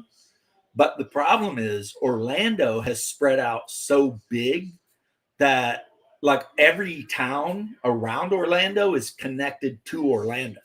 So like I can drive from my house to State Road 50, Colonial, up in the middle of Orlando, and never like be anywhere near country. It'll just be buildings the whole way. I mean, so yeah, I basically live in the urban sprawl. Now, when I'm up in Kentucky, I live in you can't even call it a town, and it's not even incorporated. And there's maybe a couple hundred people total within like, I don't know, 20 miles. So that's a whole different life. But everyone up there gets along great. Nobody ever, does anything. And, plus, I am a relatively trusting person anyway. Like, until somebody actually does me dirty, I always assume the best of everyone. You know what I mean? I kind of always wanted to be that way. When I was young, I was very shy, so I had a problem. But gaming actually is what helped, and the army. Now, when I meet people, like when I'm out, I'm like friendly to everybody. Got no problems with anybody. Got no time for that shit. There's more important stuff going on. So I definitely, I just don't care about a lot of that. But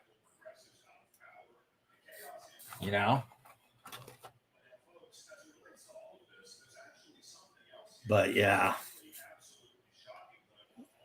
I tell you what, I don't think I could move to Canada, even though my mother-in-law is a dual citizen. But I think her people are like in Alberta. And like half of her family's from Alberta and the other half of the family is from Michigan or something like that. Yeah, Orlando is just a hub. And like Lakeland, Winter Garden, Kissimmee, like all the towns around Orlando are connected to Orlando. Taft, freaking all of it. It's all connected. There's, like when my grandparents very first moved down here, there were actual, like it was nothing but orange groves. And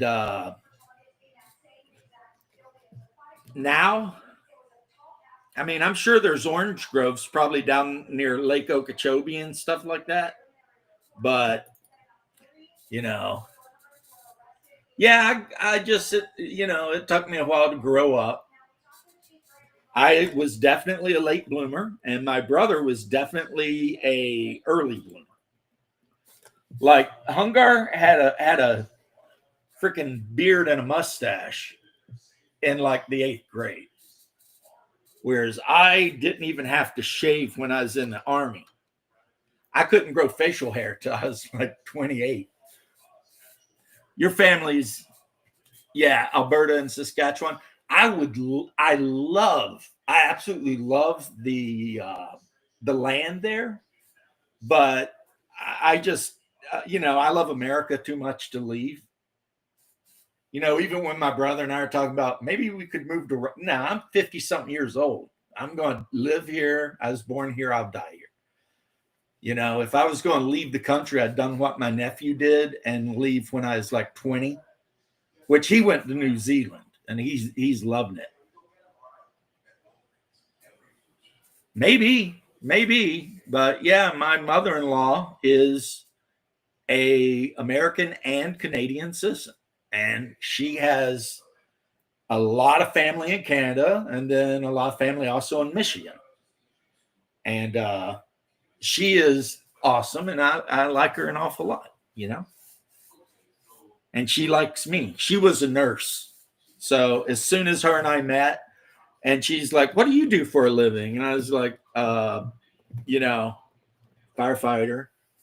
And she's like, oh, I was a nurse. So, we were like peas and carrots right then, because it's like we could talk to each other about stuff and know what we were talking about. And then my father-in-law, he's just a big burly dude. Big burly dude. I mean, big. Like, in every sense of the word, he's like super tall and he must be 4 feet across that shoulder. I mean, he's a big guy. But that must be that Scandinavian blood, I could see him with a beard being a Viking, 100%. Like jumping off a boat in the middle of Ireland or something and just going buck wild. I mean, it would be hard for me to imagine him being that guy. I mean, you've been building a cabinet. Nice.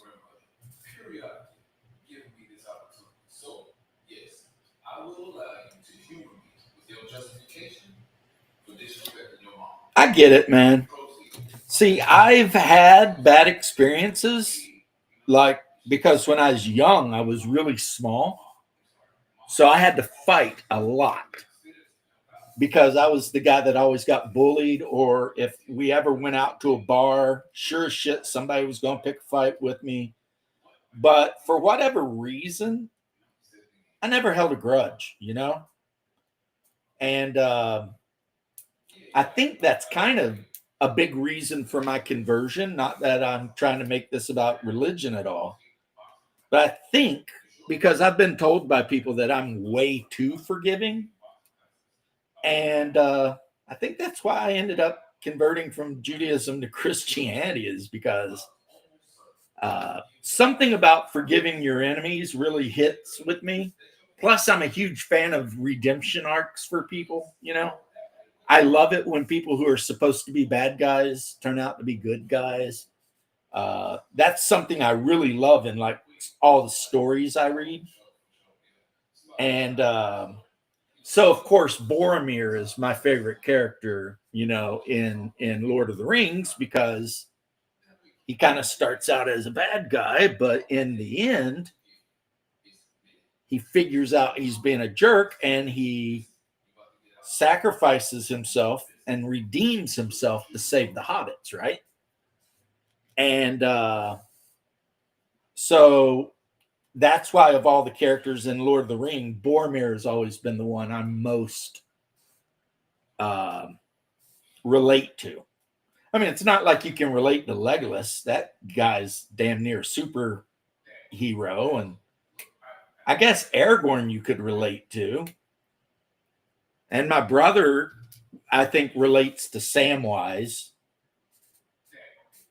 more than anybody else. But for me, it was Boromir. Yeah, all the best stories in the world, George, are about redemption. Like, you can name the story, and I can tell you where the redemption is. The only one that may not be that way, really, would be like Howard and Lovecraft. But even they, have stories where the main protagonist redeems himself somehow. But those, I don't think, while they are considered some of the greatest stories of all time, and this might be a hot take, Howard and Lovecraft will never be in the same category as like Tolkien. Even if you don't like Tolkien, you kind of got to accept that, H.P. Lovecraft, while he was a pioneer in a whole genre, and I love all of his stuff, I own all of his books and all that. One is pulp and the other is like literature that is sure to last for 10,000 years. As long as humanity exists, the original Star Wars, Lord of the Rings, that kind of thing, they're going to be around forever. It's to make it about music, it's like Led Zeppelin versus the Pussycat Dolls, right? 1,000 years from now, people will still be less listening to Zeppelin. 10 years from now, most people won't even know who the Pussycat Dolls were, I mean, it's, some things are just destined to be around forever.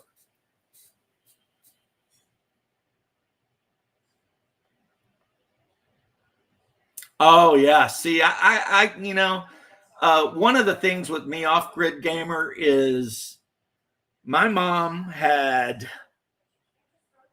8 brothers and sisters, and my dad had 11 brothers and sisters, and then I had my brother and my sisters, like 5 brothers all told.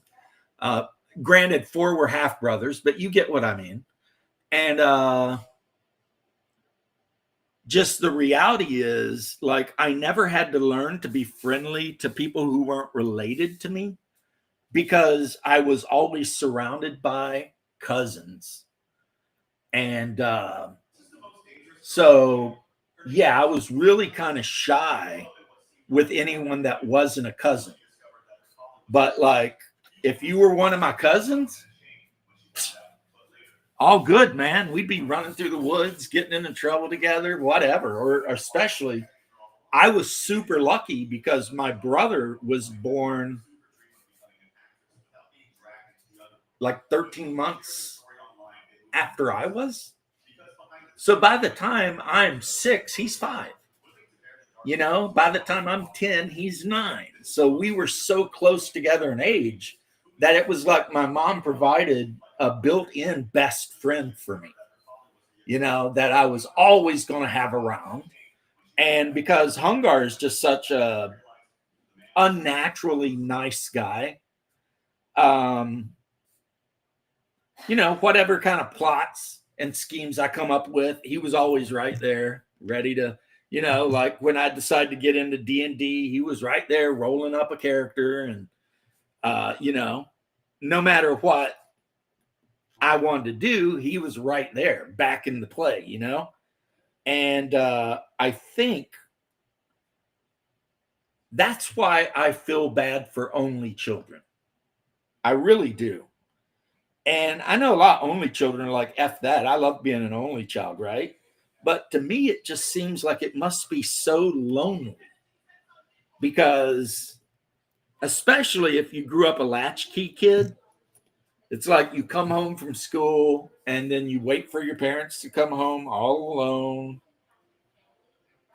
And then when your parents come home, you do whatever. And then, you go to bed, and then you wake up and you go to school and see. Whereas for me,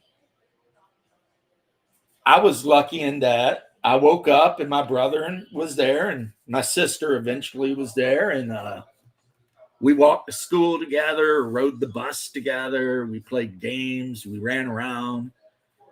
Yeah, I wouldn't trade it for anything. And even though I haven't told her, I'm so glad my youngest daughter had a second child. She didn't mean to, but she did. And I'm so glad, because they're only like a couple years apart. And that's going to be such a better environment for my grandchildren to grow up in. Because again, by the time one of them's 12, the other one's 10. They can go out in the backyard and play together. When I had my children, they're barely 14 months apart, and they played with each other right up until they were adults. Yeah, the only child thing is just, to me, just lonely. It's just lonely. Unless you got a bunch of cousins around, in which case, then I'm sure it'd be, okay. You always just run around with your cousins, right? But I was lucky because I had siblings and I had cousins, and all of my uncles and aunts had at least 2 or 3 kids.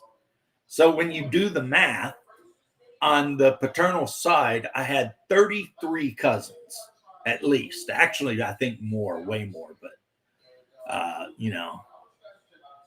yeah.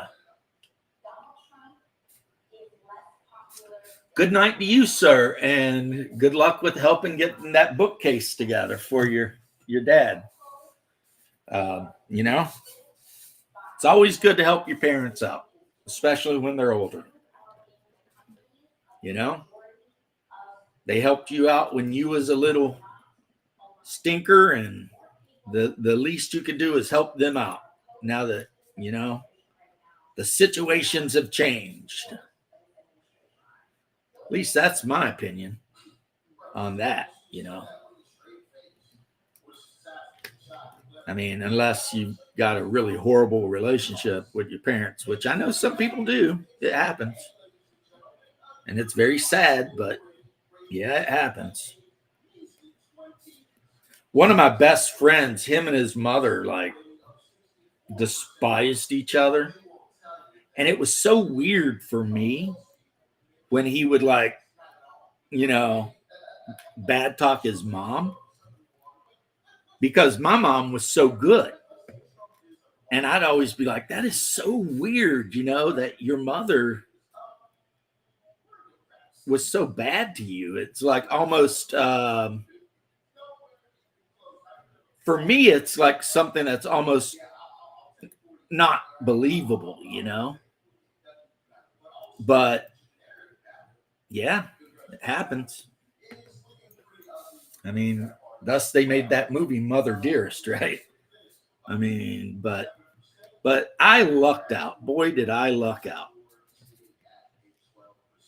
I had a great mom, great brothers and sisters, great pop. My grandparents loved me. Some would say more than anyone else, because I was the first grandchild born and also a boy. So, culturally, I was like, not only was I the first grandchild born, but I was a grandson. So, I mean, my wife always says my grandma acted like the sun rose and sat with me. And I will admit, she was awful nice. I will also admit that she whipped my ass with a switch more than once. So, but it didn't mean she didn't love me. It just meant I was being a little asshole.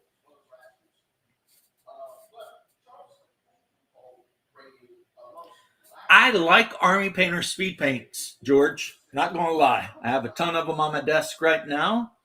However, and this is for no particular reason, so don't let it influence you in any way, I ended up picking up the artist box of Vallejo Express paints, which it turns out are exactly the same thing, really.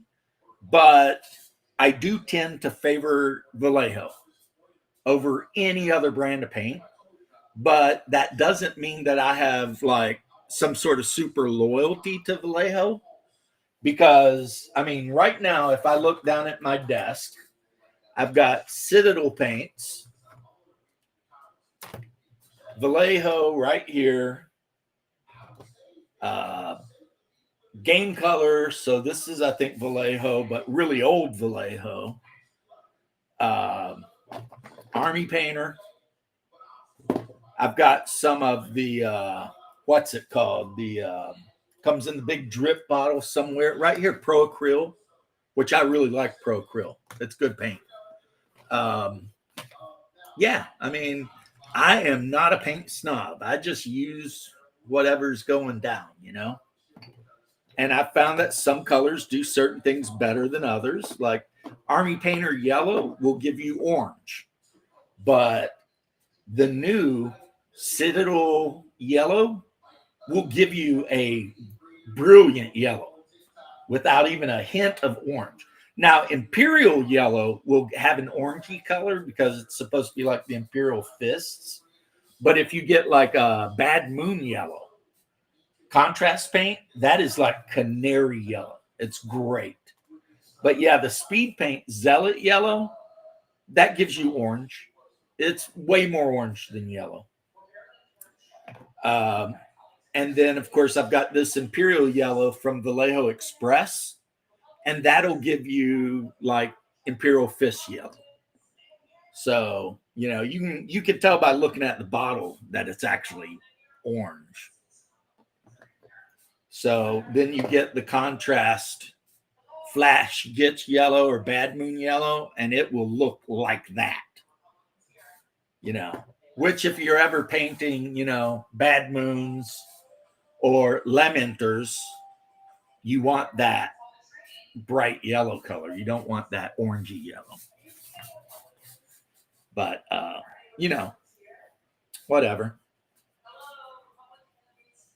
I mean, sometimes I don't even bother. Like, there are times when I'm painting and I'll just look for the color that I need. Like, I need a red, and whichever bottle of red I pick up the first, I'm like, what is that? Fresh blood? Okay, let's give it a shot, Now, my Blood Angels for Epic, they're all getting dry brush or primered white. Then they're getting a wash of a dark red. It's not a wash, it's a contrast color.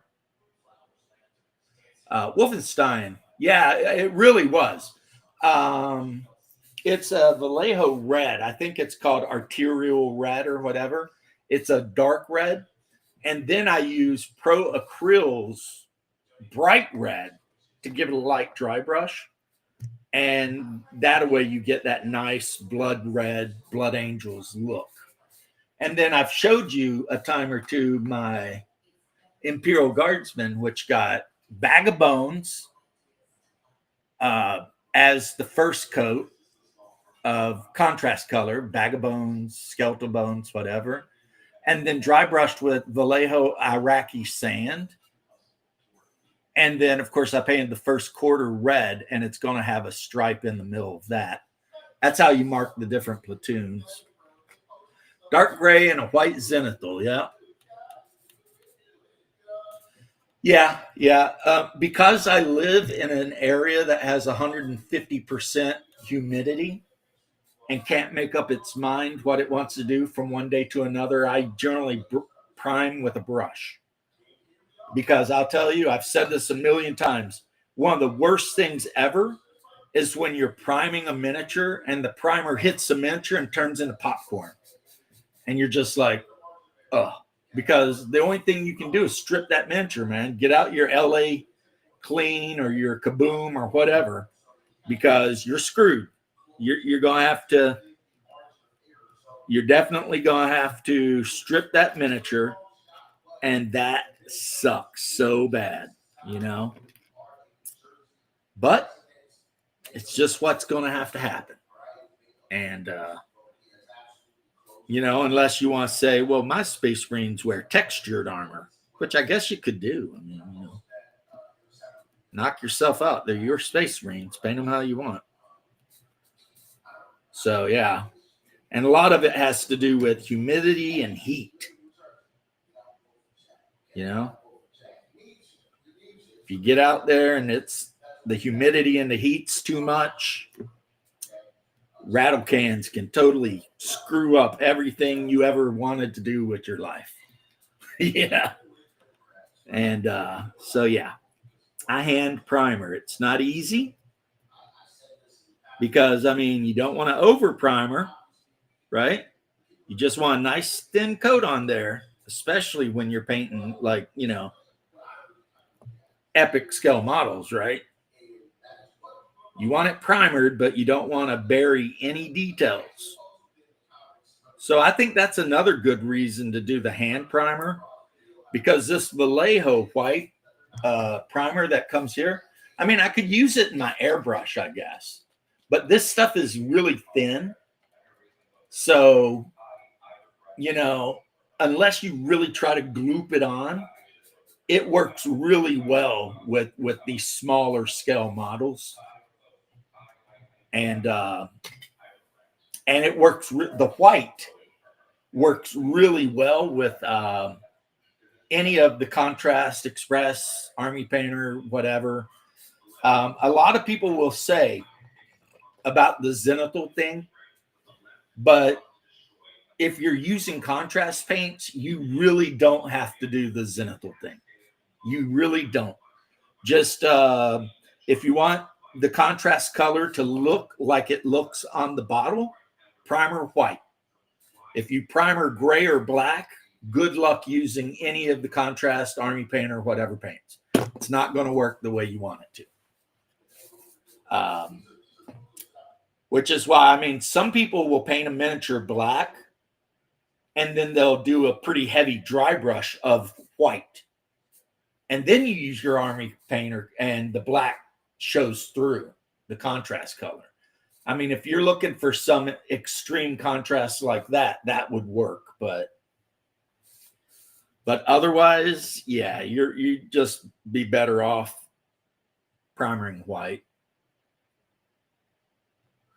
That's what Games Workshop even said, you know, back in the day, they're like, primer all your models Wraithbone white, and that way your contrast colors will look better. But me, I've always used Vallejo white primer. I've got black primer too. Because if I'm going to, like, let's say I'm going to paint up a bunch of knights, and the knights are like, you know, 99% like plate mill, then I prime them black and I dry brush the metal up to wherever I want it to be, you know. And sometimes I'll leave it a very dark color, because if I'm painting historic figures, a lot of people don't know this, right? But a lot of actual historic plate mail and chain mail would be black, because they would kind of like seasoning a cast iron frying pan. The forging process would cause the metal to be black, and they would leave it that way because it helped prevent rust. So yeah, a lot of your original medieval armor would actually be black. And then if you're talking about Normans and stuff, they actually would paint their armor a lot of times, especially the helmets. So you'd have a guy wearing a chainmail hauberk, and then he'd have the Norman style helmet with the nasal, and that helmet might be bright green or blue or any color or combination of them, because they would lacquer their helmets. But I mean,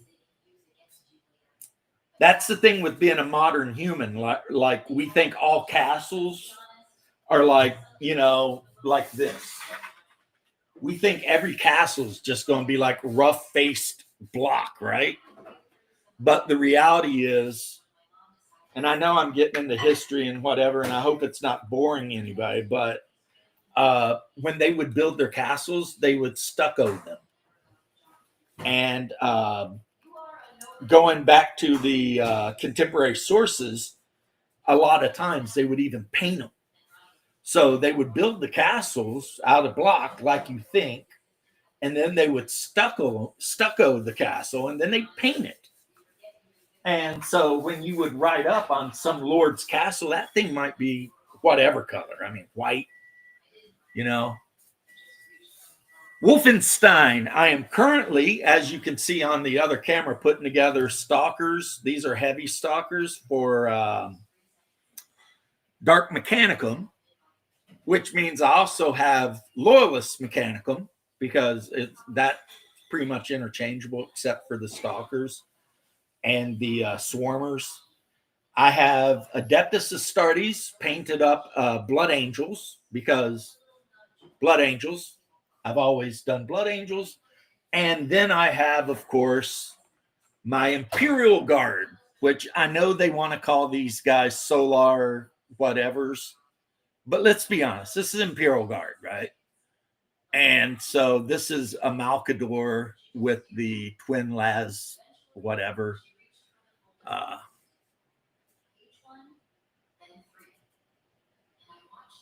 I've never seen that show. I read about this though, where archaeologists kept finding like bits, like little bits of like stucco and stuff around the base of old castle ruins. And they're like thinking about, and then somebody figured it out. They're like, yeah, they used to stucco the castles and decorate them because it was supposed to be like this big show of power.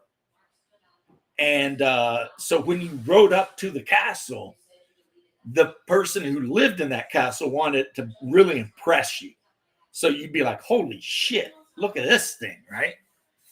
And then plus we looked at medieval fortresses and shit, and they were all stuccoed. And it's kind of like in Europe, they only used round towers until after like the Crusade period, when all of a sudden everyone started using round towers, which the round tower was invented in the Near East, you know, like Byzantium and stuff, but it turns out it's way better than a square tower. So it got imported into Western Europe, you know. Played it a couple of times, love the epic scale, same Wolfenstein, which is not only because I haven't been able to get a game of 40K in like, I don't know, 5 years, but with this, I can have my armies, I can store them in a little case, and I already have some friends that are super into this. So, and I've managed to put all of these armies together for much less than building one Imperial Guard army at normal 40K scale. So, like I said, if you ever get interested in this game, go on YouTube and type in Legionis Imperialis and look for how to build your army cheap. And there's a couple of different videos like this, and I watched them and I took their advice, you know, which basically means it's all about buying the bigger boxes, you know. So instead of spending like $1,000 on individual $50 boxes for something, spend 100 and whatever. And if you can get on discount, even better, for like the Mechanicum box or the Space Marine box or whatever. And the savings is huge because you get like way more in value from one of those boxes than if you individually bought it. Now, one of the armies I'm thinking about building, because I ended up having enough to do it, is a Space Marine armored spearhead, which is just a shit ton of Terminators mounted in Spartan Land Raiders, and just be like, rah, you know, run at the opponent. Maybe one day I'll buy like a Thunderhawk to back it up, you know, just to have this big flyer whipping across the, you know. And the other thing, this plays on like a 3x4 foot table, which is not a big deal. And you just throw your terrain down and go to it, you know. And also the new Legions Imperialis actually uses a rule set that's very similar to the actual first edition of Space Marine Epic, you know, where like every stand attacks, you know, and this and that. So yeah, it's pretty good. But one thing it does I absolutely love, and I've never understood why 40K doesn't do this, is in this game, you and your opponent, you know, but in this version, you and your opponent take turns activating units. So you're never sitting there for an hour waiting for your opponent to move his 150 Imperial Guardsmen or whatever. No, he activates a unit, does what he's going to do, then you activate a unit and do what you're going to do.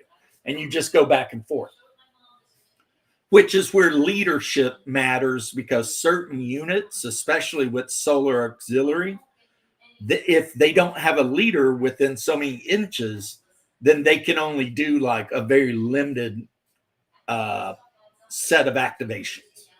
Like they can stand and fire, basically. But if they have their leader near them, then they can do all the different activations. So yeah, having HQ units with your guardsmen is actually super, super important, you know, because otherwise they're just going to stand there and look stupid at you and be like, hey, what's up, you know? Whereas other armies might not necessarily have that same disadvantage. And then, of course, all of the armies I mentioned, of the 3 that I have, you can decide at some point in, when you're building them or whatever, whether they'll be traitor or loyalist. So actually, that can matter, because in the rules, some of the traitor and loyalist units have different abilities, army abilities, right? So like if you're playing Space Marines and you want a really tough army that is really good at defending and stuff like that, you might want to play Iron Guard or Iron Legion, right? And you can play them as loyalists or chaos, and they just get different abilities depending on whether they're loyalist or chaos. Hopefully one of these days Games Workshop will come out with the 8mm Primarchs. I would love that. I would love to be able to field Sanguinius in my Blood Angels army. And I'm sure that, other people would love to have their Primarchs, but so far they haven't done that. And it's like,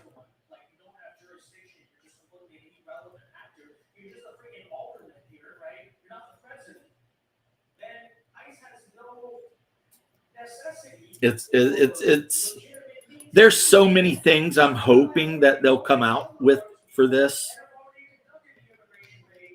I would be super happy to see, if we're going to do traitors, I'd be happy to see, some demons, so that, if you're playing your traitor word bearer unit, you can have units of demons or something like that, possessed.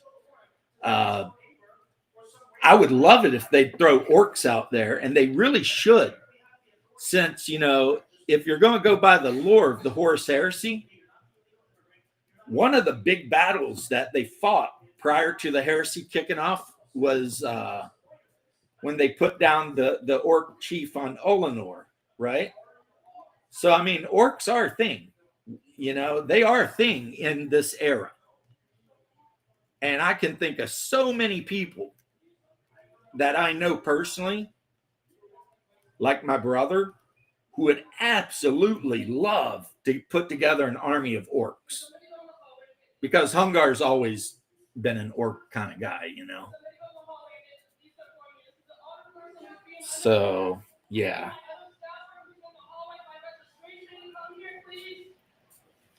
Yeah.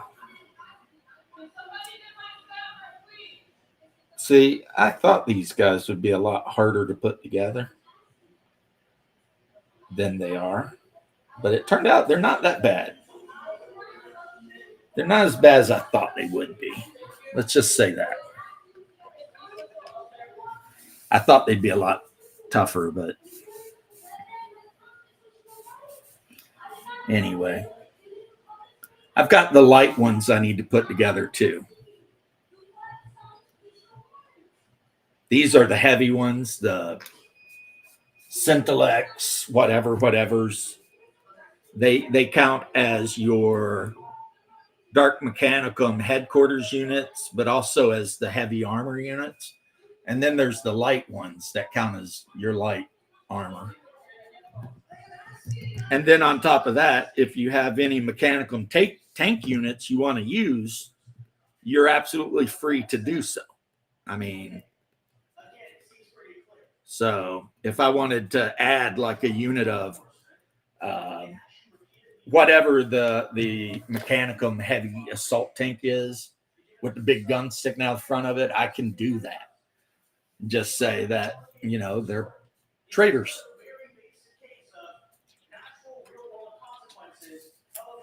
That's a good thing about the Dark Mechanicum. Pretty much everything in the Mechanicum army can be used in a Dark Mechanicum army. I mean, which I mean, you know, I don't know why I feel like that's so special, because if you play Trader Space Marines, pretty much every single thing in your Space Marine army can be used in your Trader Space Marine army, right? I mean, but yeah, down here beneath me in a box, I need to actually put these into storage or something. I've already built like a bunch of the I got a couple of boxes of these for a really good deal, and the windows were actually done with the Army Painter yellow, because I thought that red yellow would look like maybe they're lit on the inside. So I got these, and they're the buildings that haven't been wrecked. But then I also got one of the boxes of these, which is all the buildings that have been wrecked. But I need to, I need to go ahead and paint those, scatter them around so it looks like maybe some buildings have been crushed in and others haven't. And so yeah, like if I wanted to buy some more like Warlord Titan, or not Warlord, Warhound Titans, Reavers, Knights, it's actually much cheaper to buy the $150 box set of Adeptus Titanicus than it would be to buy those things individually. I mean, Reaver Titans go for like 50 or 60 bucks a piece, already, right? And Warhounds are about that. And then the Knights are about that. So yeah, you can if you don't pay attention to how you're putting your armies together, you can spend a lot more money than you actually needed to play the game.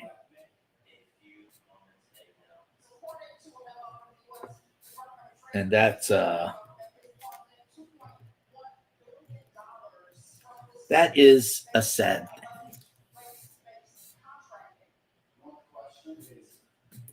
Right? Because I'll tell you what, you guys all know money don't grow on trees.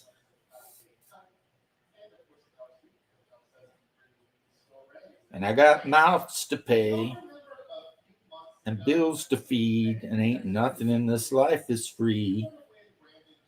So I can't slow down, won't slow down, even though sometimes I wish I could. Ain't no rest for the wicked till you leave this earth for good. Yeah, I'm horrible at singing, guys. Believe it or not, though, that's Cage the Elephant. And I'm a fan of theirs, even though that's not my favorite song. My favorite song is Cold. The one that's almost kind of like 60s style. It's like retro. They're all like, and it's cold, cold, cold. That's a good song. John Galt, I hope you're having some good luck acquiring that still for the railroads you're building, or no, it wasn't railroads. It was skyscrapers, right? I don't really remember Atlas Shrugged as much as well as I should, the book. And I've never watched the movies. I've heard different things like they're good, they're bad, they're okay, whatever. The book I remember the best after reading, and I wish I could say the Bible, but I can't, is probably Dostoevsky's Crime and Punishment. I will say this, and I hope it doesn't piss any of the 6 of you watching off, but I do kind of agree with Anne Ryan about, how sometimes avarice is a good thing. And, even though she and I definitely would not have agreed religiously. You know, I do agree about the freedom's an awesome thing kind of angle of her books, but I don't know enough about it to have any more of an opinion than that, you know.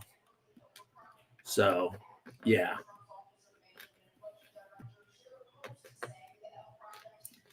I do know that there ain't no rest for the wicked.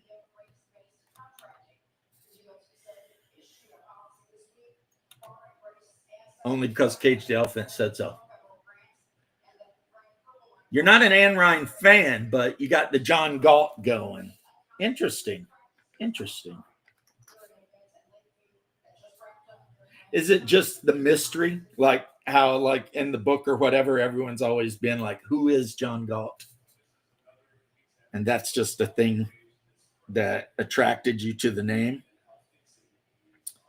I can't say anything because when I join like my friend streams, instead of James, I use Artyom. And that's because I am a huge fan of Metro. Like, I think my title on this stream might be James Metro Survivor. And boy, I'll tell you what. Why has none of these brilliant game designers out here ever made a tabletop sit-down Metro role-playing game? I mean, it seems like a slam dunk unless I'm just out of my mind. Maybe I'm out of my mind, but yeah, it seems like a slam dunk. Let's get the Metro game going. But maybe there's some issue with getting the rights or something. Yeah. Well, plus, I mean, the number of people who actually know who John Galt is probably not that big, even in America, you know, because a lot of people have probably not went out of their way to find out who Ayn Rand is, or, you know, what Atlas Shrugged even was. I mean, I was introduced to Ayn Rand through Thomas Sowell because I am a huge fan of Thomas Sowell, you know. Yeah, I like Thomas Sowell's stuff quite a bit, but then that led me to Ayn Rand. But yeah. So as you can see, John Galt, I'm putting together some Martian. No, actually, yeah, Martian. These are Dark Mechanicum, so Martian stalker, heavy stalker tanks for the Horus Heresy Epic game, Legions Imperialis.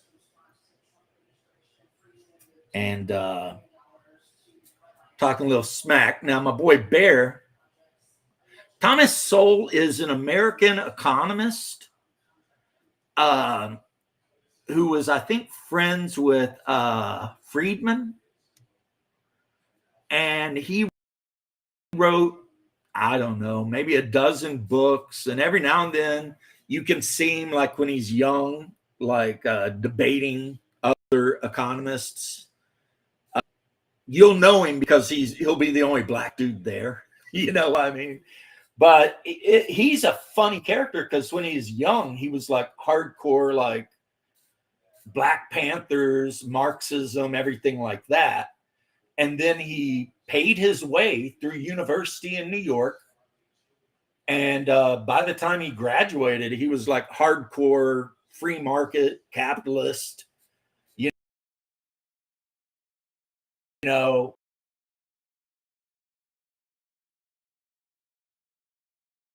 that sometimes you see people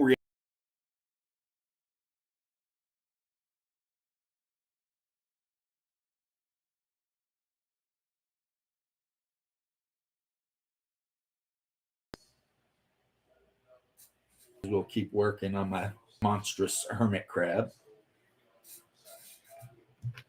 But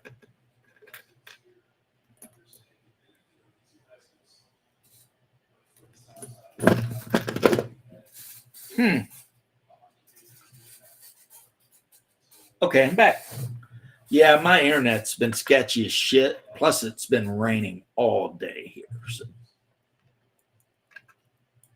But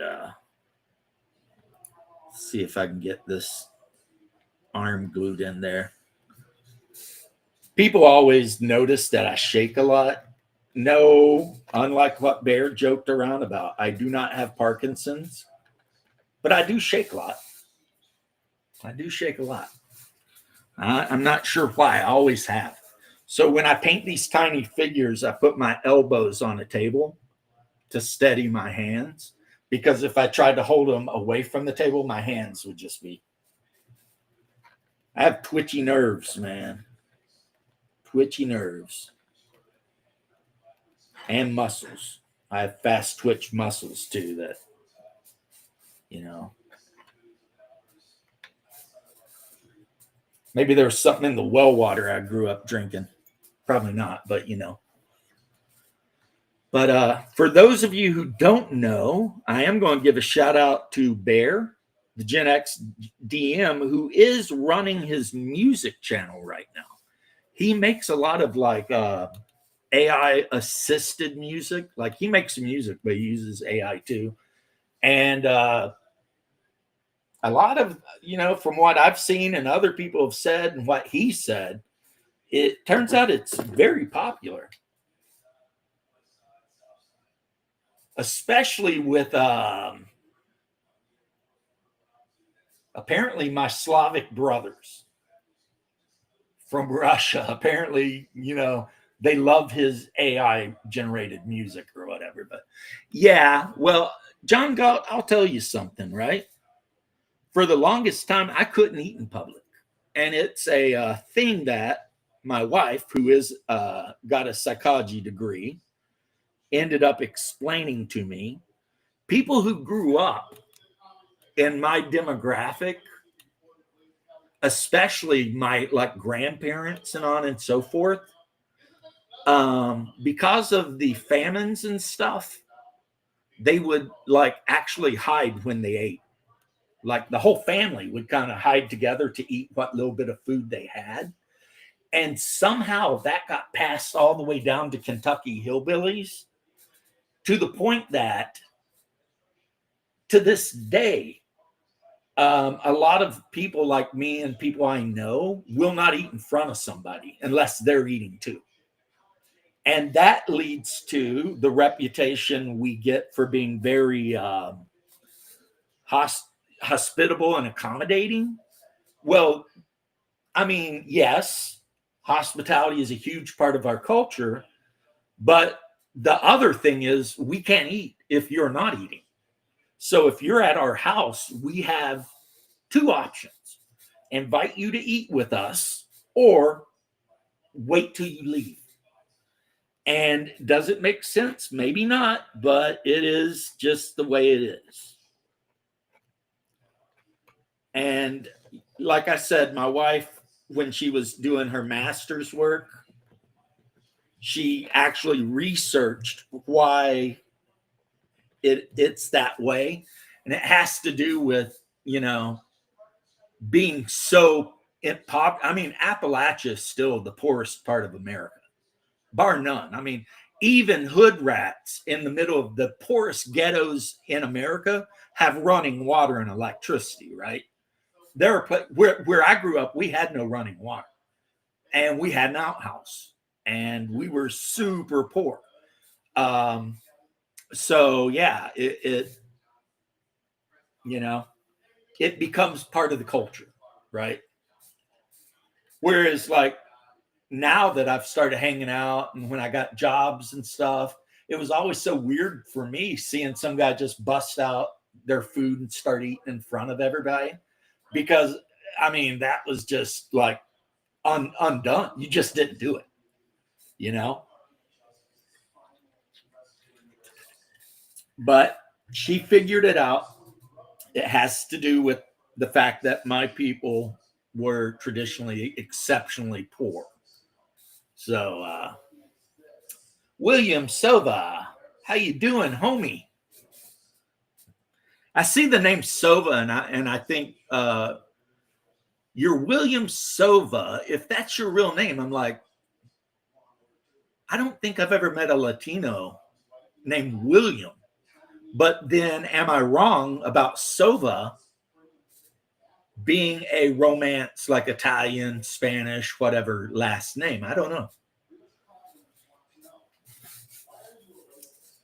And remember, I live in a part of a state where Hispanic people are the majority,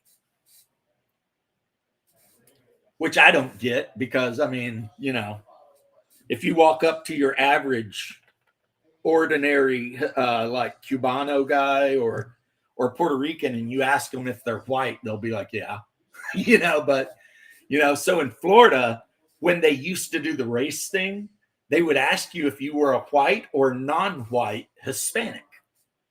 And I mean, me and my buddies always got such a kick out of that. Ironcaster, I am building Dark Mechanicum spider tanks to terrify the shit out of whomever I play against in the near future. They'll be easy to paint because they're mostly black with brass spikes and stuff like that on them. So, yeah, but unless Sova is not, in fact, a Hispanic type name, in which case I'm totally wrong about that.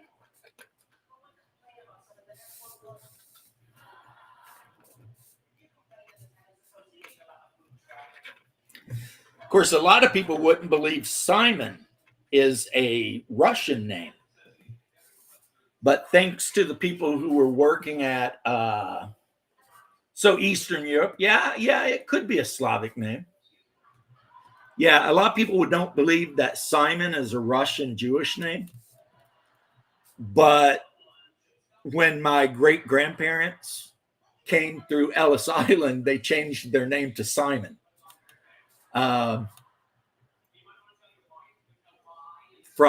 It was like Similovich. So it was kind of like Simonovich, but it becomes Simon. And then, of course, my pop's mother married an Irishman. And even though she was Russian Jew, she married an Irishman. And so he was the Jewish guy in his neighborhood with the Irish last name, which a lot of the more hardcore, like Hasidic Jewish people did not like him at all because of the mixed whatever, though. Print and paint some elves, man. There are some nice ones out there, and I don't know, Ironcaster, if you got it. I didn't get it, but I'm sure if I go digging, I can find it. Someone at Games Workshop uploaded all the 3D files of everything they make to the internet, and it was up for like 2.5 hours, which means millions of people have downloaded that shit. And I'm sure if you look in the right places, you'll be able to find it, and you'll be able to 3D print the actual Games Workshop sculpts. And like we were talking about, well, won't you get banned from a tournament? One of the guys said, and I said, once you paint that Joker up, no, because how are they ever going to know? It looks just like every other, unless you got a shitty 3D printer. But if you got a decent 3D printer that can print it like, 8K, forget about it, man. And you're going to be sweet. Tune that Joker in and print out all the 40K you want. I wonder if that includes Epic. It said every model they make. Yeah, but I've already got all my armies, so I mean, you may have found see, there you go, man. And I mean, I know some people might have opinions about that's piracy, blah, blah, blah. Well, I'm not one of those people. I'm not one of those people. I'm actually one of those people that feels like if Games Workshop was smart, they would actually start selling certain STLs of things that they make just so that people with 3D printers would pay them money for the thing, you know? And there's a lot of things out there, like they could charge you however much money for a sanguineous STL, right? And as long as you agree you will not sell it, then they've made a ton of money because you're only ever going to print one, or maybe two if you want to give one to a friend. So, I mean, that's two sanguineuses they never sold that now they've sold and didn't cost them a nickel. You know, no overhead. They could do that with so many things, not everything, but with a lot of things. And then I think, and the reason I have that opinion is War Games Atlantic, which they just keep getting better and better, their miniatures do. They sell STLs for half of the shit they make. Not only that, but they sell STLs for things they make so that you can modify the things they make to look like other things. So like they sell a Lizardman box set, but they, for like pretty cheap, sell an STL that comes with a lot of like optional parts for the Lizardmen so that you can make the Lizardmen having like World War II weapons or wearing Napoleon style hats, like all kinds of crazy shit, you know? I mean, I'm a member of their Patreon, so like every week they like I check my mini factory account and there'll be like 5 new War Games Atlantic things that they've just given me. And I have to admit, when I was building my Trench Crusade armies, I used a shit ton of War Games Atlantic stuff. Yeah, you know, and that's the thing. I thought when I bought my printer farm, because I bought a bunch of Mars Pros at one point, I even told my wife, and this was an accidental lie, because I thought it was true, but it wasn't. I was like, just think, I spend this money for all these 3D printers. I can 3D print anything I want. I'll never buy another thing. Yeah, bullshit. Bullshit. I was a liar. Thankfully, my wife is like forgiving and a wonderful human being, because I told her that. I was like, see, I'll never have to buy anything else ever again because I can just 3D print whatever I want. Yeah, shit. Because we're miniature people, and miniature people are going to buy stuff. You might not think you are. You might not even want to. But guess what? You're going to buy shit. It's just the way it is. And there's no logic to it. But it's going to happen, you know, whether you want to or not. It's just going to be that way. It's actually kind of wild if you think about it, you know. Like I've got a Saturn 2 Pro sitting out in my garage right now. Why would I buy anything? I can print everything I want at 12K resolution. And yet, still buy shit. So, yeah, the idea that people tried to tell you if you buy 3D printers, you'll never have to, you know, buy miniatures again. Yeah, bullshit. That is not how it worked out for me, let me tell you. Let me tell you. Now, it is nice owning a 3D printer, and if I want to print out a bunch of classic Cylons, being able to do that, I mean, that's cool. I like that part of 3D printing. That is the best part of 3D printing. The point where, like, you can have, see, I need to dry brush him up to chrome, but, you know, the point where, hey, I want 20 Cylons for some stupid reason. 3D printing. No problem, right? Great. Now I've got 20 Cylons. I have no idea what I'll do with them, but I got them. Or maybe I wake up one day, because I'm also a patron of Big Mr. Tong, which means I get all of the stuff he creates free. And I wake up one day and I'm like, you know what? I think I want a shit ton of Garthams from the Dark Crystal. And then, boom. I figured they might make good aliens or monsters for like a post-apocalyptic game or like Star Frontiers or something like that. You know, I could say, hey, you know, we're going to play a superhero game in the future. So what do? Let's 3D print Iron Man. Why not? And then just paint him iron because, you know, whatever, right? I mean, that's what 3D printing is good for 3D printing stuff that just no one makes. You know, you can 3D print.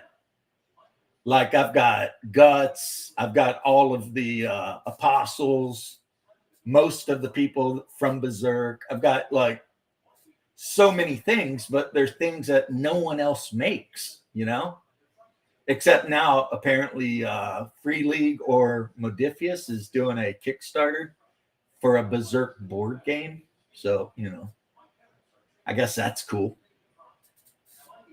But yeah.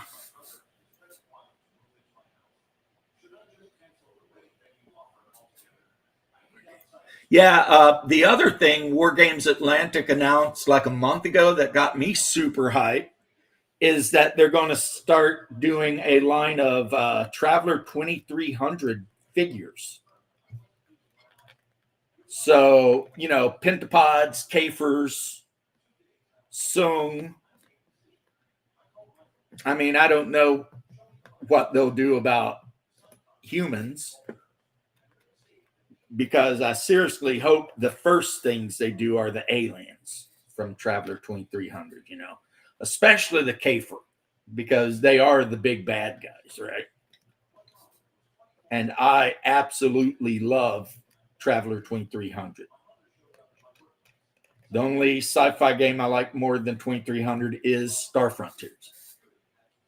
So, you know, being able to buy a box of 20 or 30 Kafer with, you know, assorted weapons and stuff, man, that'd be cool as shit, I think. I mean, that's like a dream come true to me, but you know. And then just cause their whatever it's called, Death Fields figures are actually really cool, some of them. You know, especially if you're into like customizing figures to make your own stuff. You can use the Death Fields figures for like Space Grave or Stargrave, I mean, or basically pretty much any sci-fi game you want, really. Like a lot of them are, you know, the aliens and stuff. You can just do whatever you want with that, you know, no problem, man. So, yeah, I remember when War Games Atlantic was like, their figures sucked, and that is no longer true. Their figures are actually, they have improved. Their sculpts have improved so much recently. I don't think that they're quite where Fireforge Minis are, which, I mean, that company is owned by Alessio Cavatori. And Fireforge Minis, man, they do beautiful stuff like this guy right here. And if you don't like the way he looks, blame my paint job. Don't blame the figure because the figure is absolutely amazing.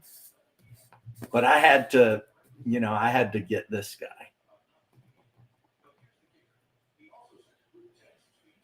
And for those of you who've never watched The Kingdom of Heaven, this is King Baldwin of Jerusalem.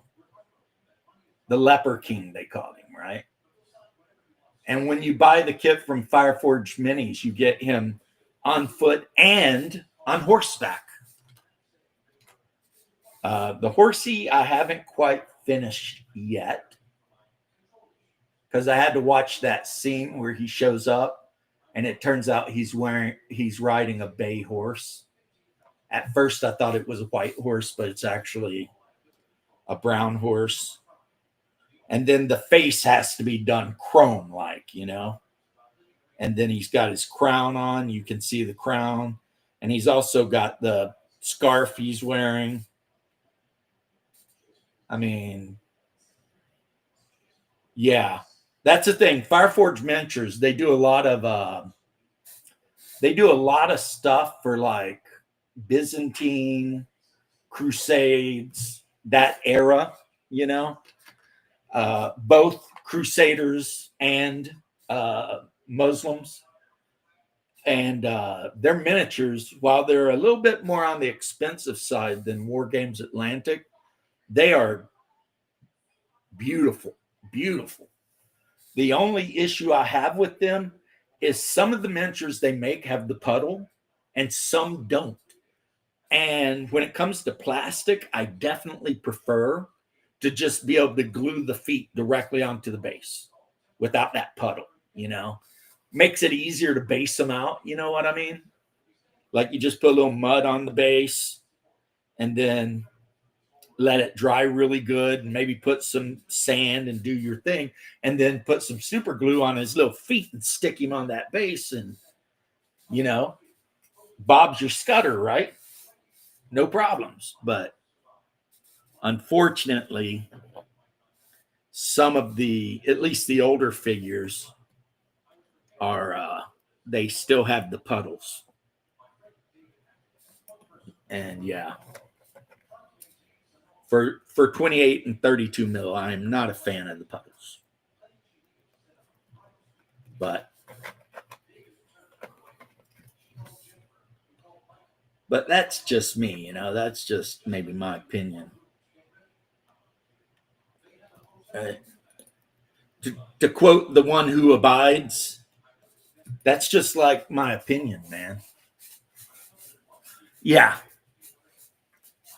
That miniature is so cool. It almost makes me want to either 3D print or pick up a box of Crusader Knights from War Games Atlantic, just so that I could have like him leading a regiment, you know, in I mean, the only war game I play at anywhere near a regular rate is Oathmark. And since when I play Oathmark, I always play like a straight human army. I could use him for the king of a human kingdom, you know, whether mounted or not. And I don't know how he would look surrounded by my cataphracts, though. Because right now my army is led by Basil II, Emperor of Eastern Rome or Constantinople. And the unit he leads is all cataphract heavy cavalry.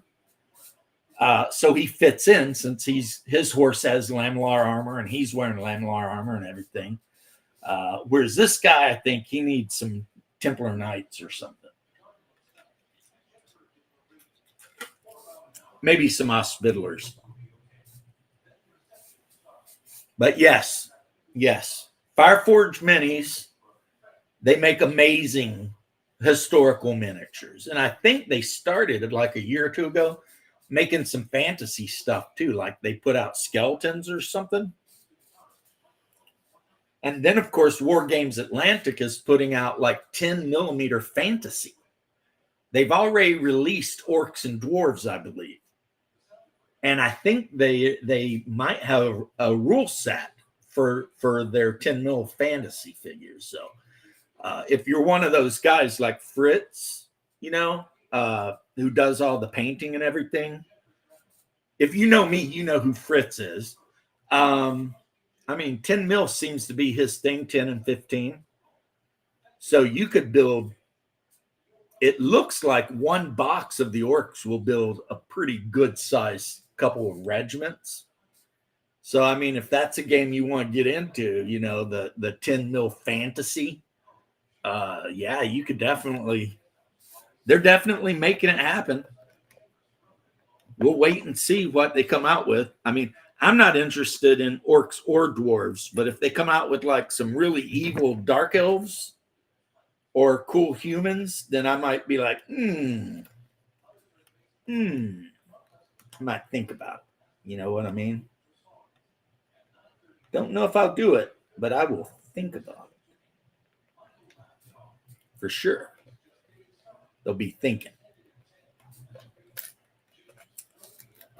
So, you know,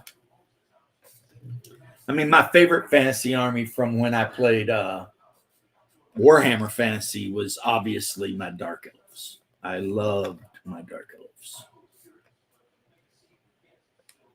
Even though they sucked so bad for so long. Like,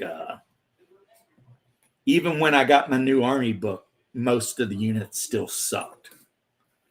But then again, I was also playing against a guy that was always playing vampire counts. So it might have just been a bad matchup, you know, vampire counts versus dark elves.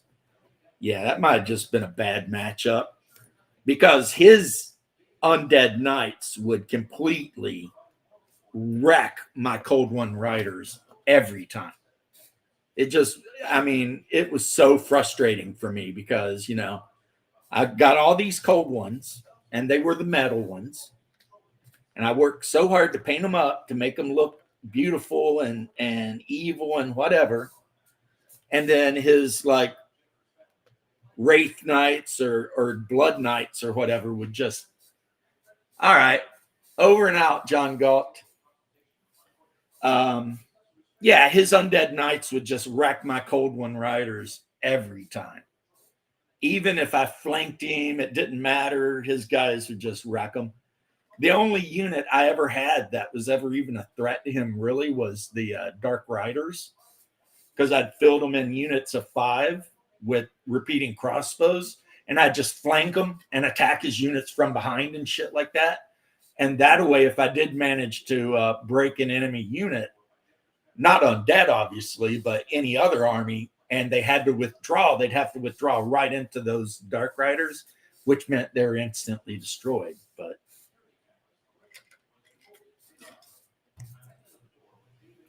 yeah, the vampire counts there for a while, man. The Blood Knights were just freaking a thing, you know?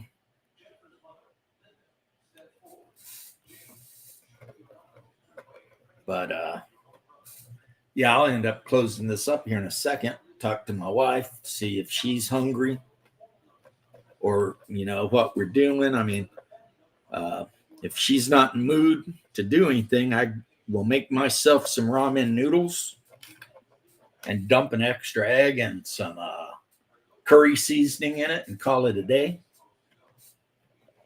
Because that's, I always, anytime I make my ramen noodles, I've got that ramen gold. And I always dump like a shit ton of tikka masala and curry in it. And to me, that makes it a lot better, you know. And an egg.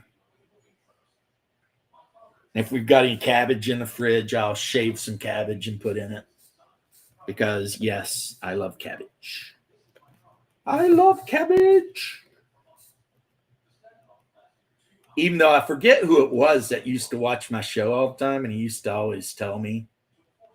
He probably still watches the show, but he hasn't said anything yet. But whoever it is, he had a real problem with cabbage. Like every time I'd be like, yep, making some cabbage tonight. He'd be all like, ooh, sick, disgusting. I can't believe you eat that. And I'd always be like, dude, cabbage is awesome. That's funny. Funny stuff, though.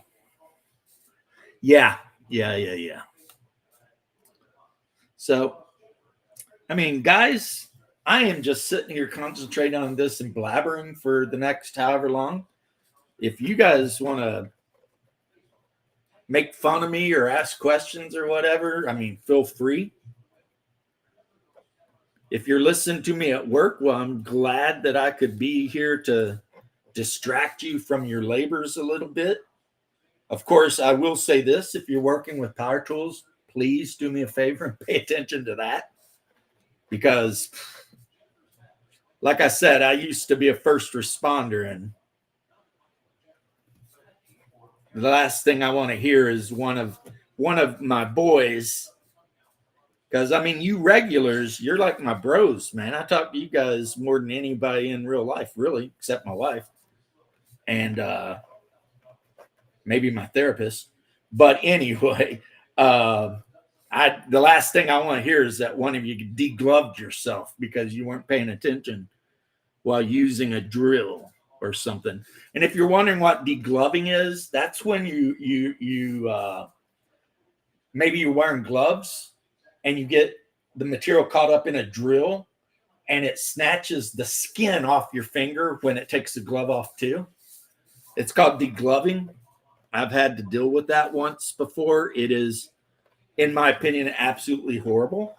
So anyway, it took me a while, but that guy is done and ready to go. He's got his laser blaster. He's got his 2 claws up front so he can do some close combat. And underneath, he's got a belly gun that's a melta gun.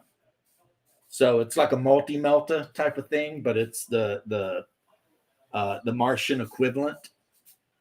Like the other set I have, they have the like laser blaster underneath or whatever. But these ones, I put the melta guns under them. Because I figured, hey, you know, that les blaster thing they've got in the hull, that's got 24-inch range, but it's not super, super great against armor. But the melta gun, it's only got 6-inch range, but it will cook armor. You know what I'm saying? So I'm trying to set it up so that, you know, whatever comes after it, it's kind of ready to deal with. You know what I mean? That's what I do. I typically, you know, how a lot of people might build their Warhammer armies to, you know, take advantage of like certain rules or whatever. I tend to build my Warhammer armies to be generally good at like everything, but kind of masters of no particular thing.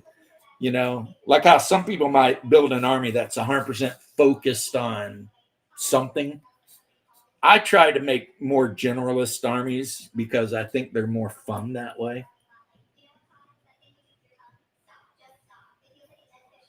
So now this guy who's been sitting here, he was waiting for his spiky forearms. And so I'm going to go ahead and throw those in. And of course, I use Tamiya Ultra Thin Glue because that's what works. I have the glue that comes in like the plastic container that you squeeze, but that stuff always ends up getting stuck or clogged or some crap. And then you got to pull the metal thing out and try to clear it out and all that sort of thing. It's a big mess. I don't care for it very much. And for models that are 100% polystyrene like this, I don't really use super glue too much. I mean, super glue for me that's what I use for like resin models. Or I'll see you later. I'm probably going to head out, but thanks for dropping in. And so there you go. There's a unit which can either be fielded in the Army as an HQ unit or a heavy armor unit for your dark Martians, whatever the hell. I just Mechanicum, your dark Mechanicum. And of course, this guy back here, I need to dry brush his hair, but that's Hellraiser or John Constantine. Yeah, I painted him up because some point in the future, I'm going to run a Marvel 616 game. So, you know, I painted up a bunch of superheroes. And not superheroes too. Like I just put the primer, I need to let it dry a bit But that's Hank from Venture Brothers. And I've got Dean too. And I'm going to paint them up. And then, of course, I've got 21 and 24. Because in my superhero stash, I've already got Dr. Girlfriend and the Monarch. And who knows, I might actually use them as serious villains in the Marvel game. You know, he could be a serious villain if, you know, those darts and shit, you know, you don't know. So I've also put some primer on Peacemaker. I don't know if I'll paint him up like Peacemaker, but it's Peacemaker. And of course, Power Girl, who is my favorite superhero of all time, mainly because I like her boobs. I mean, that is pretty much 100% why I like Power Girl. She's got the boob window in her uniform and the nice cleavage. I know a lot of people are like, oh my God, I can't believe you're like that. But look, I'm just a guy, you know, I'm just a dude. I'm just an old Gen X guy.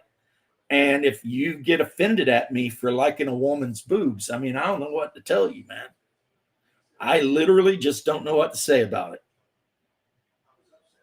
She's a little bit more muscular than the actual comic book Power Girl was. They definitely made a muscle mommy out of her, but otherwise they did a good job on that one. But so yeah. That's basically it. So I've got my 4, which these you can buy in groups of 1, 2, whatever. So I've got the 4 of them built and another 4 to build. And after I get the other 4 built, I'll start working on the light ones, which are around here somewhere. The light walkers, the Arax or whatever they're called. Okay, where is the lid to this glue? There it is. Yeah, because I've got the Arax ones as well, the light ones. And they're kind of cool because they come with like the kind of robot infantry, the swarmers or whatever they're called, the hipster whatever swarmers. So, you know, that helps you out with Vanguard units. You know, if you need Vanguard units, you just take all the swarmers and if you're worried about vehicles, you give them las cutters. If you're worried about infantry, you just give them the plasma guns or whatever. So a little bit confused though, because I'm like, where are those things? There's the rule book by Doc Flamingo, Age of Blood and Iron core rule book. Good game actually. I mean, if you're looking for something that's between Traveler and D&D and stuff like that, this is a great game. And you can play it like straight up realistic medieval, or you can play it with the Codex Arcana and add in like all the supernatural stuff. If you're wondering what I'm doing, I'm looking around to see where the light, or maybe I need to check my YouTube eBay and see if they even have arrived yet. It's possible that they haven't arrived yet. I thought they did though. Thought they did. Oh yeah, they did. They're down here. I have a like one of those plastic cabinets underneath my desk that I keep miniatures and stuff in. So yeah, Stalker Constructs. And there's it says 30 miniatures, but the reason is you get the Stalkers and then you get a bunch of bases, 8 bases of the Harpex Swarmer host. Do you get 6 stalkers in this thing? 1, 2, 3, 4, 5, 6, 7, 8, 9, 10, 11, 12. So 24. Yeah, you get 6 of the light stalkers in this thing. I need to adjust my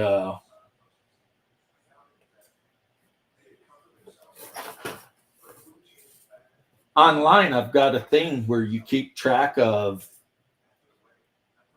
which miniatures you have, so that when you're building your armies, you know what miniatures you have. And I entered that I had 8 of these, and it turns out I got 12. That could change some things, actually. That could change some things big time, because that extra 4 of these could be a whole extra 4 stalker unit of light armor that I didn't take because I'll fill them in units of 4 probably. And yeah, it comes with the Adeptus Titanicus command terminal for them. And these Harpax Swarmer scout units, you buy them in groups of 4. So that's 4 Vanguard units in these 2 boxes. That's actually really good. That will change my dark mechanicum army a little bit, because there'll be an extra unit of light stalkers and maybe an extra unit of freaking swarmers, depending if I got the points for it. But anyway, like I said, it always takes us Southerners like 30 minutes to say goodbye, but I'm getting out of here. So goodbye, everyone who joined me. Bear's probably